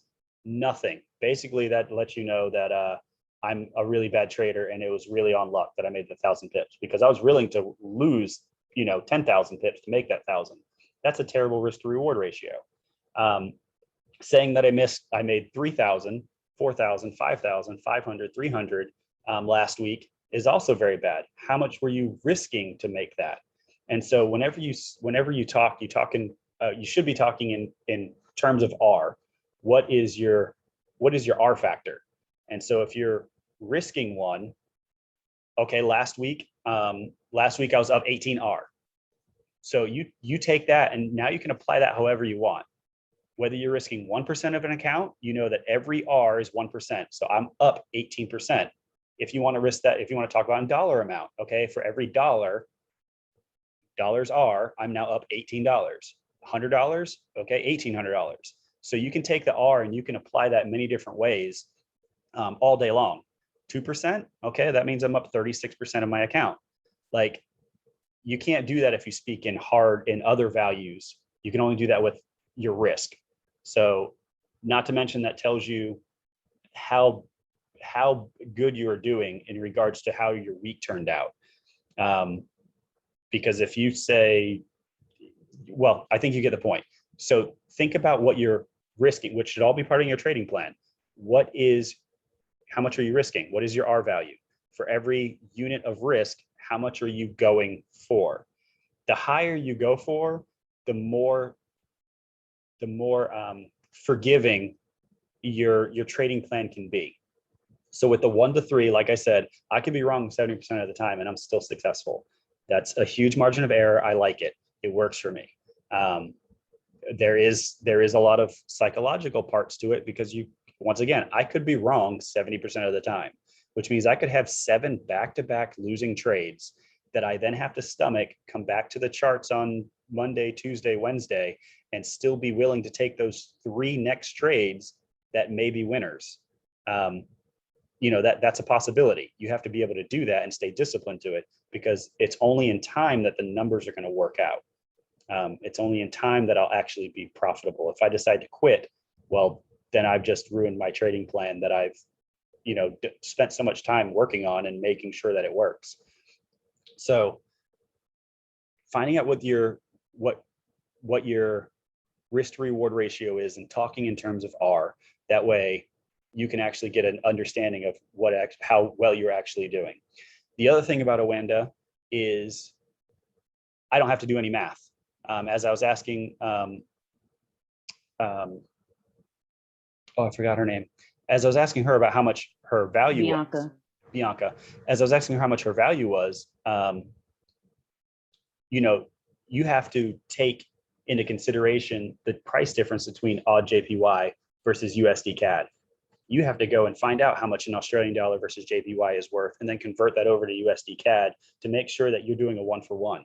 That when you risk 1% over here, it's the same 1% on USD CAD.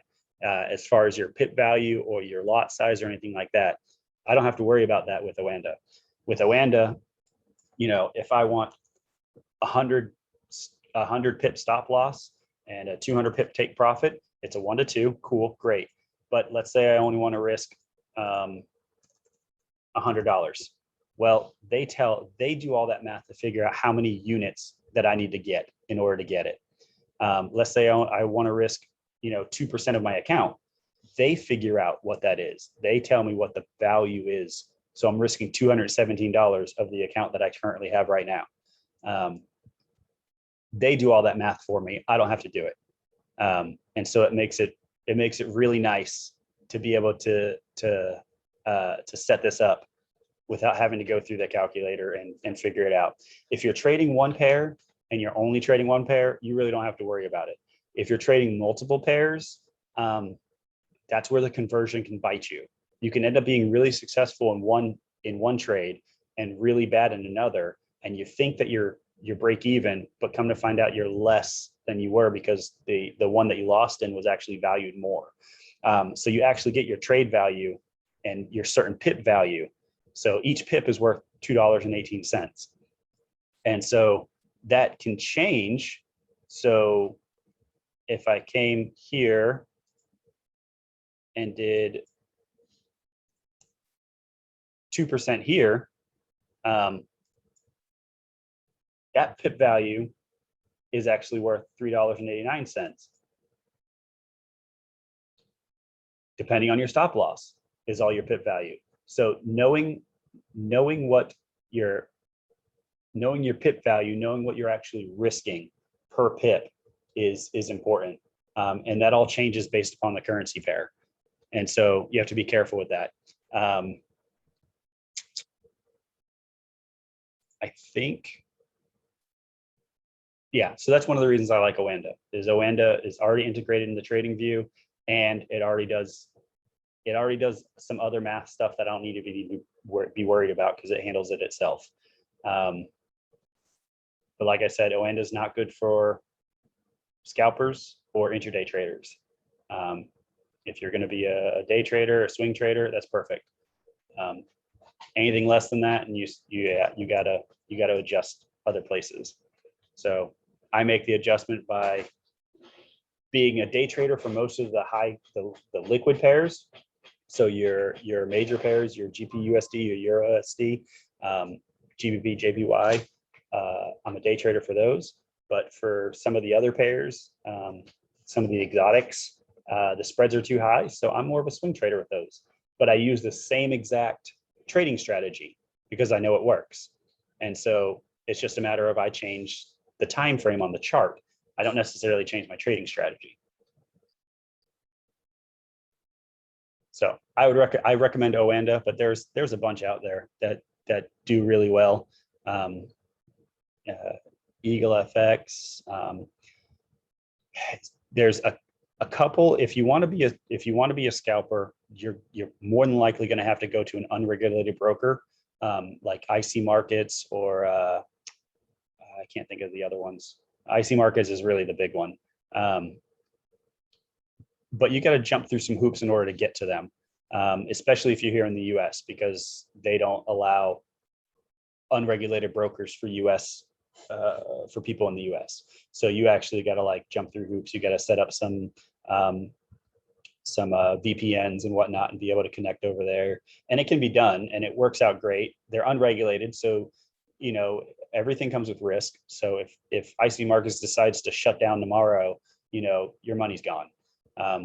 But by all technicality, that could pretty much happen anywhere. There's that risk anywhere. You know, your bank can do the same thing.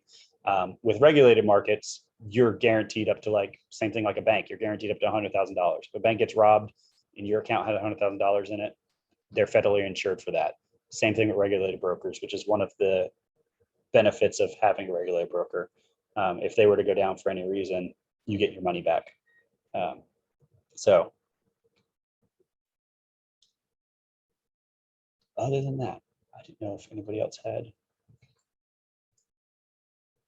any other questions.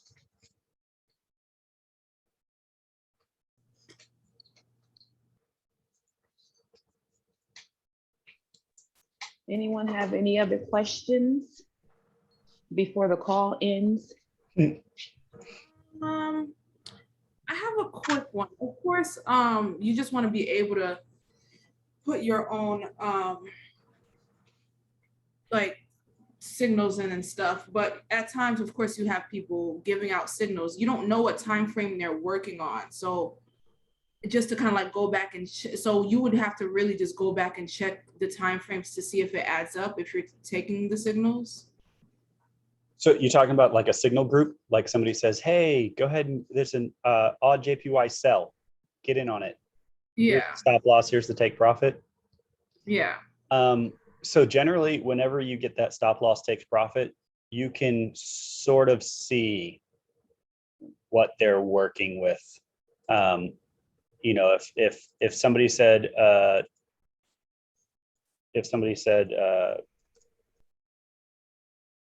let's see this one.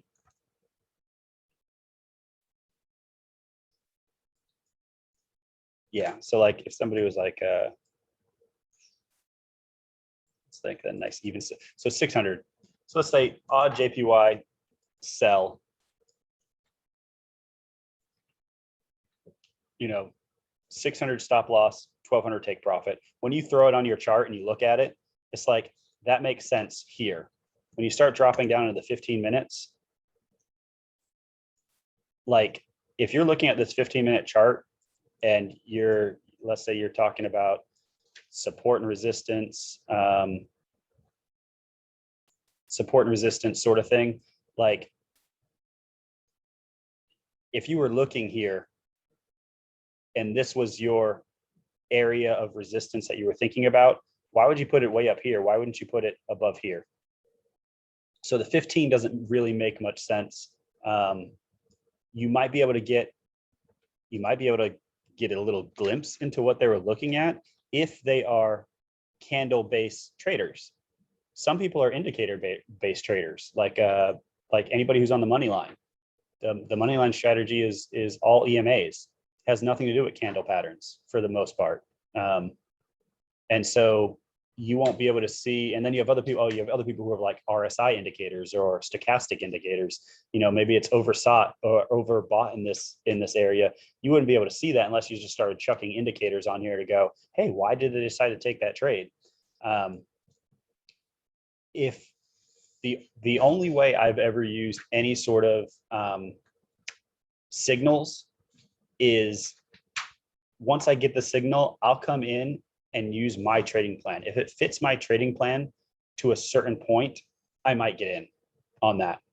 If somebody were to say, hey, odd JPY sell, and they hit it at this engulfing candle, it's like, okay, maybe you're a support and resistance trader and you trade engulfing candles.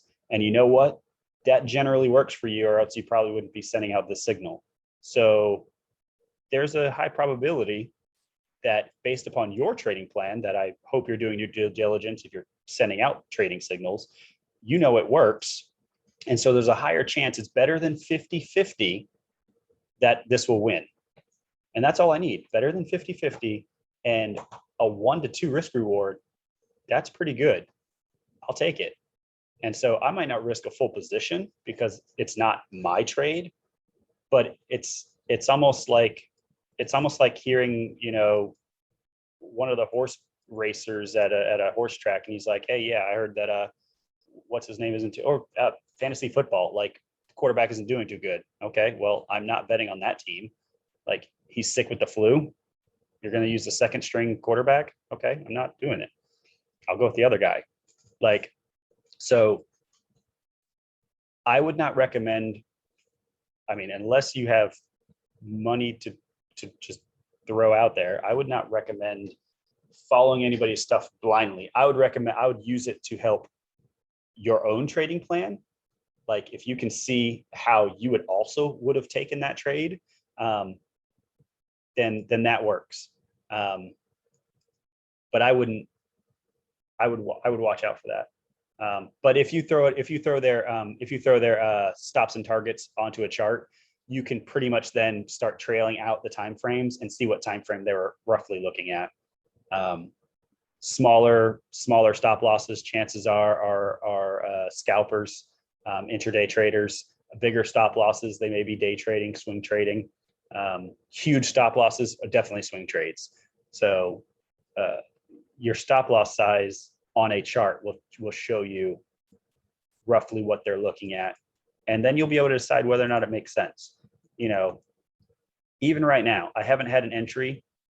I don't have an entry in this odd JPY, but looking at what has happened, it makes sense that this could be a sell. Just looking at the chart, it's like it's broken this line. It's tried to go back up. You know, you had an up here, a down. If we mimic what price has done, price continued up. Okay, well, we had that, it came down and it failed to go up. Well, usually a failure to go up means a success in going down. Okay, cool. And so things line up on what all we're doing is we're just bringing the pieces together of what we believe the market is going to do. And all in all, waiting for our moment that we've tested to make sure works. Now, right now, one of the things, like looking at this, you talk about FOMO, fear of missing out, like price has already come down.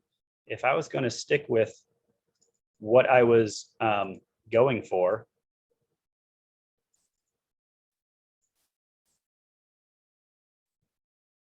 which is roughly a stop above there, although it all depends on the high.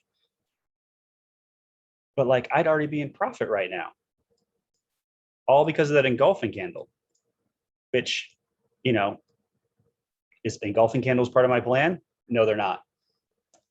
Could I have convinced myself, hey, you know, that's an engulfing candle on the support? I've heard engulfing candles are a pretty good indicator. And it's like, but I didn't test that to make sure that it works for my trading style. And so it's this kind of stuff that you need to watch out. You need to be okay with letting go of a trade. If you miss a trade, that means you didn't lose any money either. So, and that's successful too. Being a break-even trader or not losing money is just as much as a win as winning a trade. And so like, yeah, price could eventually rip on down here and I have to draw a new level later on. Perfectly fine. Got to be okay with that.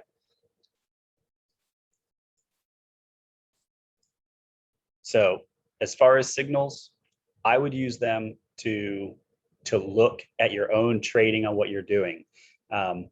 If you're using signals to build an account, then that's fine. Like, you know, there's plenty of signal groups out there and they're successful and it's great and it works. Understand it's still a level of risk. You are risking your money for their success, which if they have a 80%, 90% success rate, that's pretty good. But understand you're taking yourself out of the equation. You're basically giving them money and saying, okay, cool, I trust you. And if for some reason they're off on a week, that could be the week you decided to do it.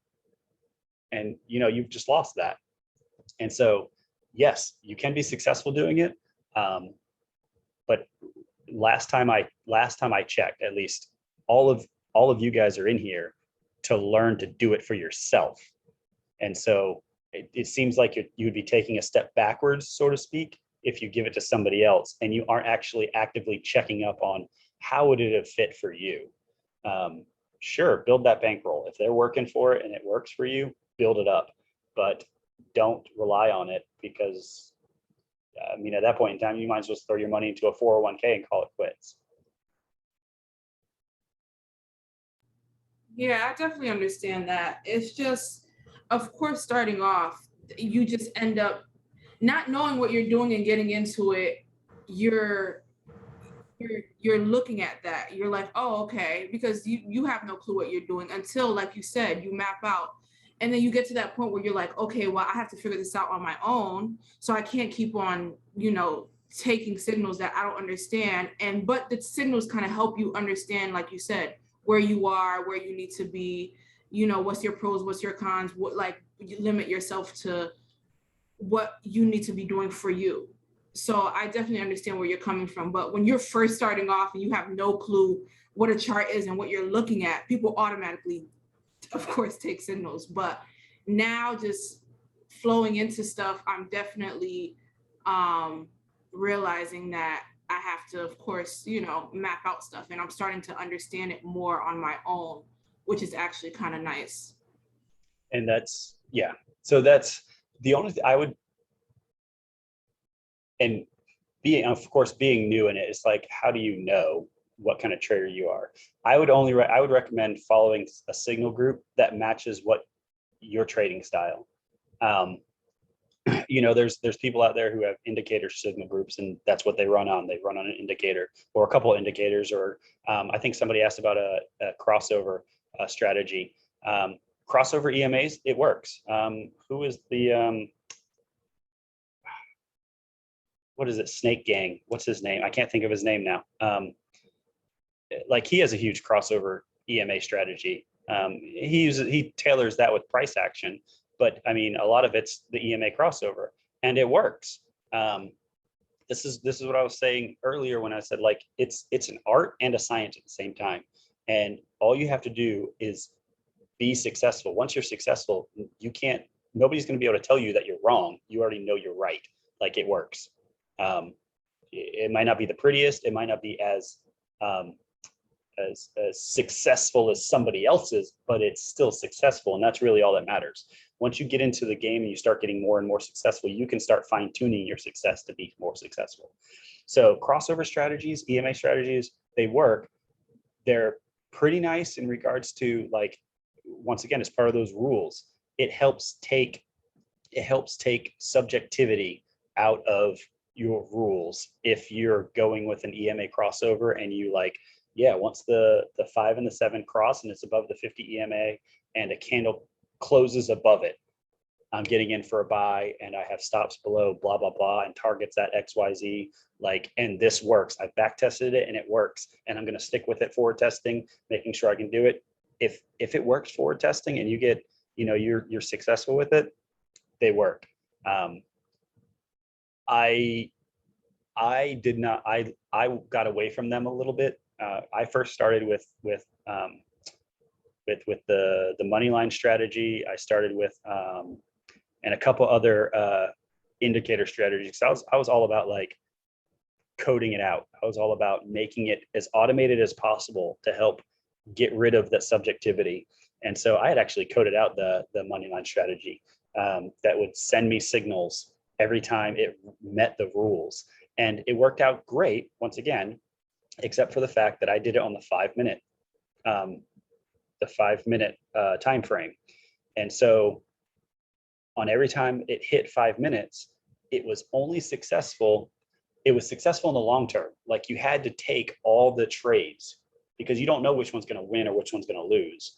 And so I had to be committed to taking it, whether that was at 1:30, 1:35 in the morning, then 2:35 in the morning, or 3:35 in the morning, or right, you know, in the middle of eating dinner. Like, every time you got a signal, you had to take it because you don't know if that's the one that wins or loses. You just didn't know. And so I didn't like that. I didn't like being so tied to an alert that then made me had to go hop onto a computer and then quickly, especially on the 5 minute, you know, on the 5 minutes, then quickly input my entry and hopefully it doesn't slip. You know, like, it didn't go up and down at the time that I, you know, missed out, because that's eating into your profits or eating into your stop loss or anything like that. And so it's like, that didn't work for me. And so if EMA crossovers work for you, perfect. But if they don't, number one, if you're on an EMA crossover and that's what you started with, make sure that you know, write down your rules, stick to your rules, test it out.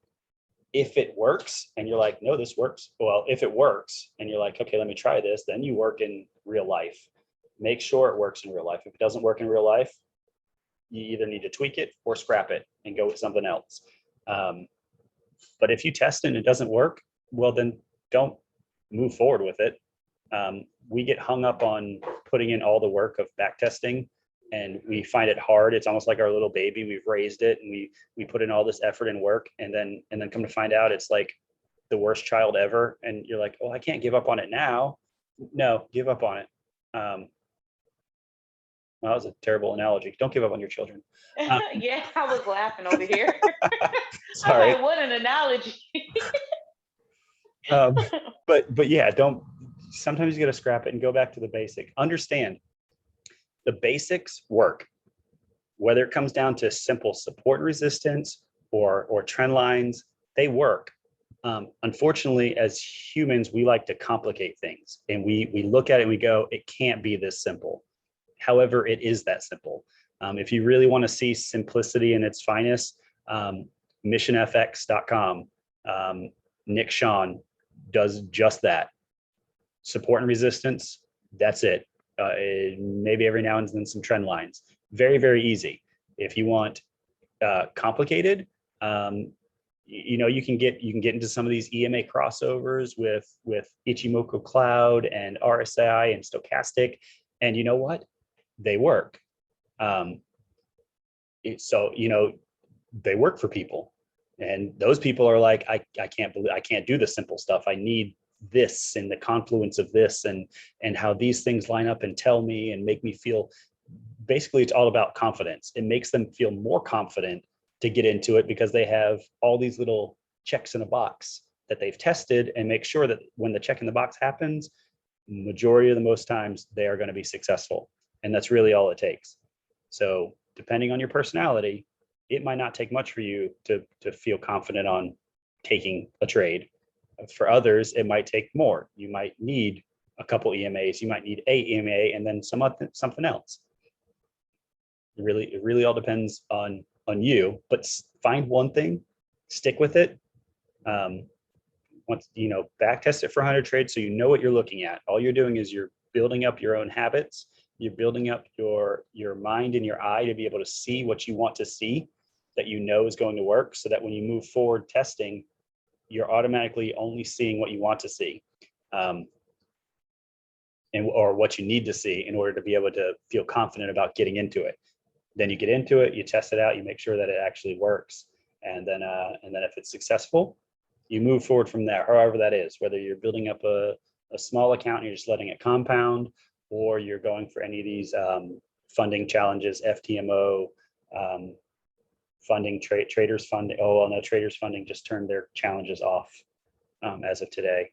And there's a couple others as well that you can get funded with money, and a lot of them, they give you $10,000, $100,000 accounts, and you keep 70% of the profits.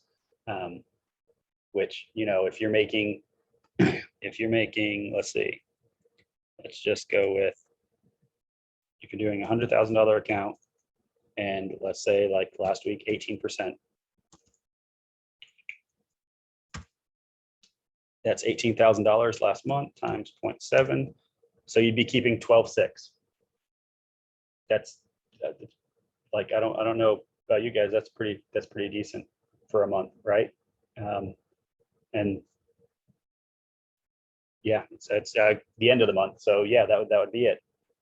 Be 18% this end of this month if I don't take any more trades today or tomorrow. Which this one doesn't look like it's setting up, and neither does the other one. So it's like, yeah, that's pretty decent. So, and I mean, that's the quickest way. Then you take that, and I'm doing 4 hour, 1 hour, 15 minutes. So every 4 hours, I look at the chart from 9, and the two candles I look at, 9 and 1. Once 9 hits, I set up my alerts. I wait for the alerts throughout the day until they hit. If they don't hit, then at 1 o'clock, I come back and look and see what the market's doing. Set up my stuff again. If it doesn't hit by 5, or if it hits around 5, I ignore it, because I'm not getting caught in those spreads. But if it hits anywhere in the evening time, I ignore it as well. And I'll come back the next day and do it all over again. And so, it doesn't take much time. And really, it's just about me staying disciplined to it so I can actually get into one of the funded accounts. And then, of course, the better you are at the funded accounts, the more money they'll give you. After 6 to 8 months of being successful at the funded accounts, they usually double or triple the account size, which all it does is triple the account size. I don't have to change anything about what I am doing. I still trade, still trade on the 4 hour, still look for support being broken, turn to resistance, look for a double top, get an entry in. And that's as simple as it can be. It's simple as it has to be. But it can be complex if you want it. So yeah, just find out what you're doing right now. Really stick with it. Do your back testing, do your forward testing, and then tweak if you need to, or scrap and start with something else. And then always remember, there's the basics, the very, very basics that you learned at the beginning about price action and support and resistance. They work. They work really, really well. The trading channel is another group out there that does very, very similar support and resistance style trading. He does more of swing trades. He does it on the daily 4 hour, 1 hour. So if you are one like, I think it was what's her name, who said she's in and out, and it's like doesn't have time to look at it. Like the daily 4 hour, 1 hour is perfect, because every day you come and you mark up a chart. That's it, and then you wait until you get a message. Either TradingView can send text messages directly to your cell phone, or there's other apps out there that you can use that when price hits a certain level, it'll send you a message, an alert to go look at the chart and see if it would be an entry. And so, but like, it doesn't take much. Most of the trading challenges only require 10% of a account gain. And if you're trading the daily 4 hour, 1 hour at like a 1 to 2 or a 1.5, you only need 5 trades in the month to be successful. And if you're waiting for those trades that you know that work out majority of the time, then you could easily make a funding account challenge as soon as you pass the psychology part. Cool. And so just when for the benefit of everyone, you do this full time, right? Or is this No, you have an not outside currently. job or? Yeah, I'm sorry. currently I am working towards replacing my current income. In the beginning, I was going to build my bank account, just continue building it up. But somebody else has convinced me that I should just go ahead and go for the funded account. That's way easier, because then you can just turn around and while I'm still working, do what I'm doing successfully with a funded account, because once again, it doesn't require anything more than what I'm already doing. Then take that money that I get from them and turn around and build my money with it. And then as soon as you build $100,000, $150,000 trading account, then you can turn around and I can separate away from that. I can trade my own money, which means instead of 70% of the profits, I get 100% of the profits, which will then in turn, I can build it up higher. I can save for more, I would have to build it up higher, because then I would want to take over my current salary with what I make, to include being able to continuously build up the trading account. Because the more you build up the trading account, it's the same process and the same risk. It's always 1%. So if I'm always trading 1%, whether that's $100,000, which means 1% of that's what, $100. So $100,000, 1% is $1,000. So if I'm trading $100,000 and 1% is $1,000, and then all of a sudden it's $200,000, I'm trading 1%, it's $2,000. Like, I've changed nothing, and I'm usually successful anywhere between 12 to 20% per month. All you're doing is compounding that. I'm changing nothing though. I'm not changing the risk. The only thing that changes is the value of the account, which just continually goes and goes and goes. Right now, the only thing I'm working on is my discipline. As I said, you get a strategy that works and produces. I forward tested it. I'm back tested it, and I'm still currently forward testing it. And what tends to happen is me now. I'll end up getting into trades I shouldn't be getting into, or convincing myself to get out of trades I shouldn't be getting out of, not getting into trades I should be getting into, or I'll convince myself to get out of a trade early instead of sticking with what my rules are, which is really a set and forget. I get in and it either goes to take profit or it goes to stop loss. There is no in between. I do not. Some people learn, their trading plan has them take partials. Their trading plan has them do a 1-to-1 break even. Their trading plan, whatever their trading plan is for them. For me, I know that I can be successful anywhere between 12 and 20% on a month by setting and forgetting and following the simple rules that I have. Now it's all up to me. And you would think that knowing that you could be successful and make a crap load of money being successful, that you'd just be able to stick to it. But I'm telling you, it all comes down to you. Once you find something that works, the crutch in it all will be you. You'll be the one that causes it to fall. And so your psychology is really, really key. um, staying disciplined. And part of that first discipline is going to be staying true to whatever you're studying right now. So whether you're doing EMA crossover, support and resistance, trend lines, overbought, oversold, whatever you're doing, stick with it, back test it, forward test it, see if it works as a whole. If it doesn't, scrap it, tweak it, whatever you need to do, and move to something else. Move to something else and continue doing that. I've tested probably 20, 30 different strategies. About half of them work relatively well. The other half could probably use a little bit of tweaking, but it wasn't tweaking enough that I was willing to put in the extra effort. I basically went back to the basics and just went back to support and resistance because it works. It's very, very simple. I have very, very cut and dry rules that I can easily follow, and it takes a lot of the subjectivity and a lot of the choices out of it. I just execute. I trust the process and I execute because I know the process works. Back tested, forward tested. I just gotta keep trusting the process. But then it all comes down to the psychology of me.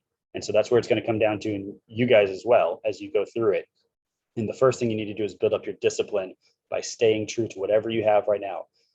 Be careful in any groups that you're in or any signals that you're getting, because FOMO hits and you end up seeing other people being successful and you're like, well, why can't I do that? Why can't I take the 1 to 40 risk ratio that like that guy did? It looks so easy. Like, especially when he draws it up on the thing and you're like, yeah, I could see that. I could have easily done that.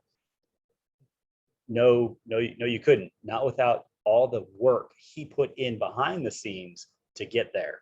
And that's the stuff that you've got to go through that we don't generally see in any of these successful, anybody who's made success in anything. We don't see all the work that they put behind the scenes. And that's the discipline you got to get into. So that's my recommendation, trading journal, trading plan, put those things together because those are the things that you need to stay disciplined to go back test and then forward test. If it's successful and you can make 10% a month, go do a freaking funded account and then go start making that, 10% of $100,000, $10,000, 70%, you make $7,000 a month. If you're making $7,000 a month right now, chances are you're probably not looking to really trade because you're already making good money. But if you aren't making $7,000 a month, there's a relatively easy way to make $7,000 a month. And it's there. It's not going anywhere. Like the world would have to crumble for the Forex market to go someplace. And then money's the least of your worries. So I didn't know like what else might be like. I know, unfortunately, in the Forex market, in trading in general, knowledge is poison. Too much knowledge is poison. We see too much and we want to try X, Y, and Z. It's like we're in a fashion store or a clothing store. We just want to try on everything to see what fits. And unfortunately, trading's not like that. Trading is very much, I'm going to stick my head in this hole right here, and I'm not doing anything until I dig down and find what I'm looking for.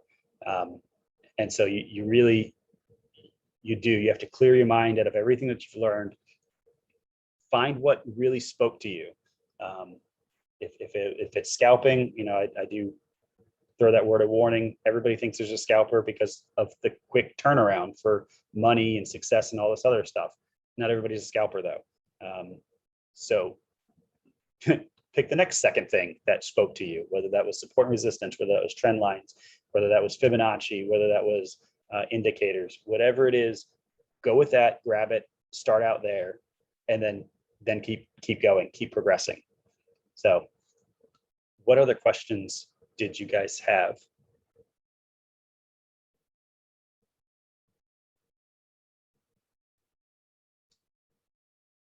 If there are no other questions, I will go ahead and I'll end the call. I'm not getting a trade in today, but such is life. I didn't take a trade. which means I didn't lose any money, didn't make any money. I'm exactly where I started. It's all good. So I just wanted to say thanks a lot for your help. I appreciate it today. no problem. I really enjoy it. It's a lot of fun. I enjoy trading. I enjoy marking up charts. And yeah, if you really enjoy it, then you're going to have a blast. But once again, watch out for the information overload, and watch out for your own discipline and psychology. So if not, you guys have a great night.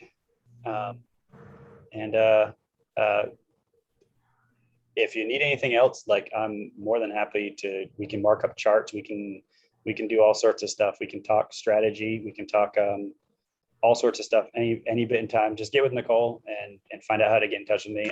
We talk on Facebook. So Okay. That's where your platform is usually, Facebook, or? I'm on, yeah, I think for the most part, I have some Telegram. I'm on Telegram, but that's usually with my accountability partner. Me and him, we trade the same way. And so that's nice too, which I could recommend. Get an accountability partner, somebody who sees the market the way you do, or trades the way you do, because it makes, once again, I trade all 36 pairs. I don't have time to go look at all 36 pairs. So he looks at half, I look at the other half. And then every morning we hit up with each other and be like, hey, this is what I'm seeing for today. And we talked through it. He went on vacation not too long ago, and I sent him some signals that I was coming up against, and he was able to take them while I was on vacation without having to worry about, actually marking up the chart, because we know that we trade the same way and we look for the exact same things. So that's one of the benefits of it. If you get your trading plan together, when you get your trading plan together, you should be easily able to give that to somebody else and them replicate that's how science works. Them replicate your same whatever's against the same set of data. If your trading plan's not like that, chances are there's a little bit of subjectivity into it, in which case that's probably going to be the one that hurts you when you're trying to tailor your trading plan, because you have subjectivity in it. So subjectivity comes later on once you're doing this for quite some time. The market does speak to people, and you get a gut feeling on certain things. For a newbie though, those gut feelings are generally wrong. And if they are right, they're right in the wrong way. You might be successful, but it's going to hurt you in the end. So yeah, make something very, very concrete that you could basically hand off to somebody and be like, hey, based upon these rules right here, tell me where you would have gotten into a trade. And they should be able to easily point it out, draw it up and point it out. So I would share my trading plan with you guys, but sometimes that's a hindrance. I was shared a trading plan in the beginning, and it really, it's almost like those magic pictures. You try to make it work. Like somebody says, oh yeah, it's a pineapple. And you try to make it work. You try to make it, but you can't. You have to see it for yourself, sort of thing. So if you have a trading plan, I can help you tweak it. I can help you show you where you may be getting subjectivity in it. But other than that, yeah, we can, yeah. So yeah, you can just reach out if you ever need anything. Once again, get with Nicole. I am on Facebook. She can send, Robert Mileage is the same thing. The crab, the picture that I am right there. I'm the crab on Facebook as well. So if you see me there, you can send me an invite, and then we can chat there. But yeah, it was great talking with you guys. Let me know if there's anything else. If not, I will be shutting down. Thank you. Enjoy your afternoon. Thank you. Yeah, thank you, sir. very So much. much. No problem. That was some great information. I hope so. Hopefully you can use it and it works for you. Absolutely. All right, you guys take it easy. Thanks a lot. Yes, sir. Bye.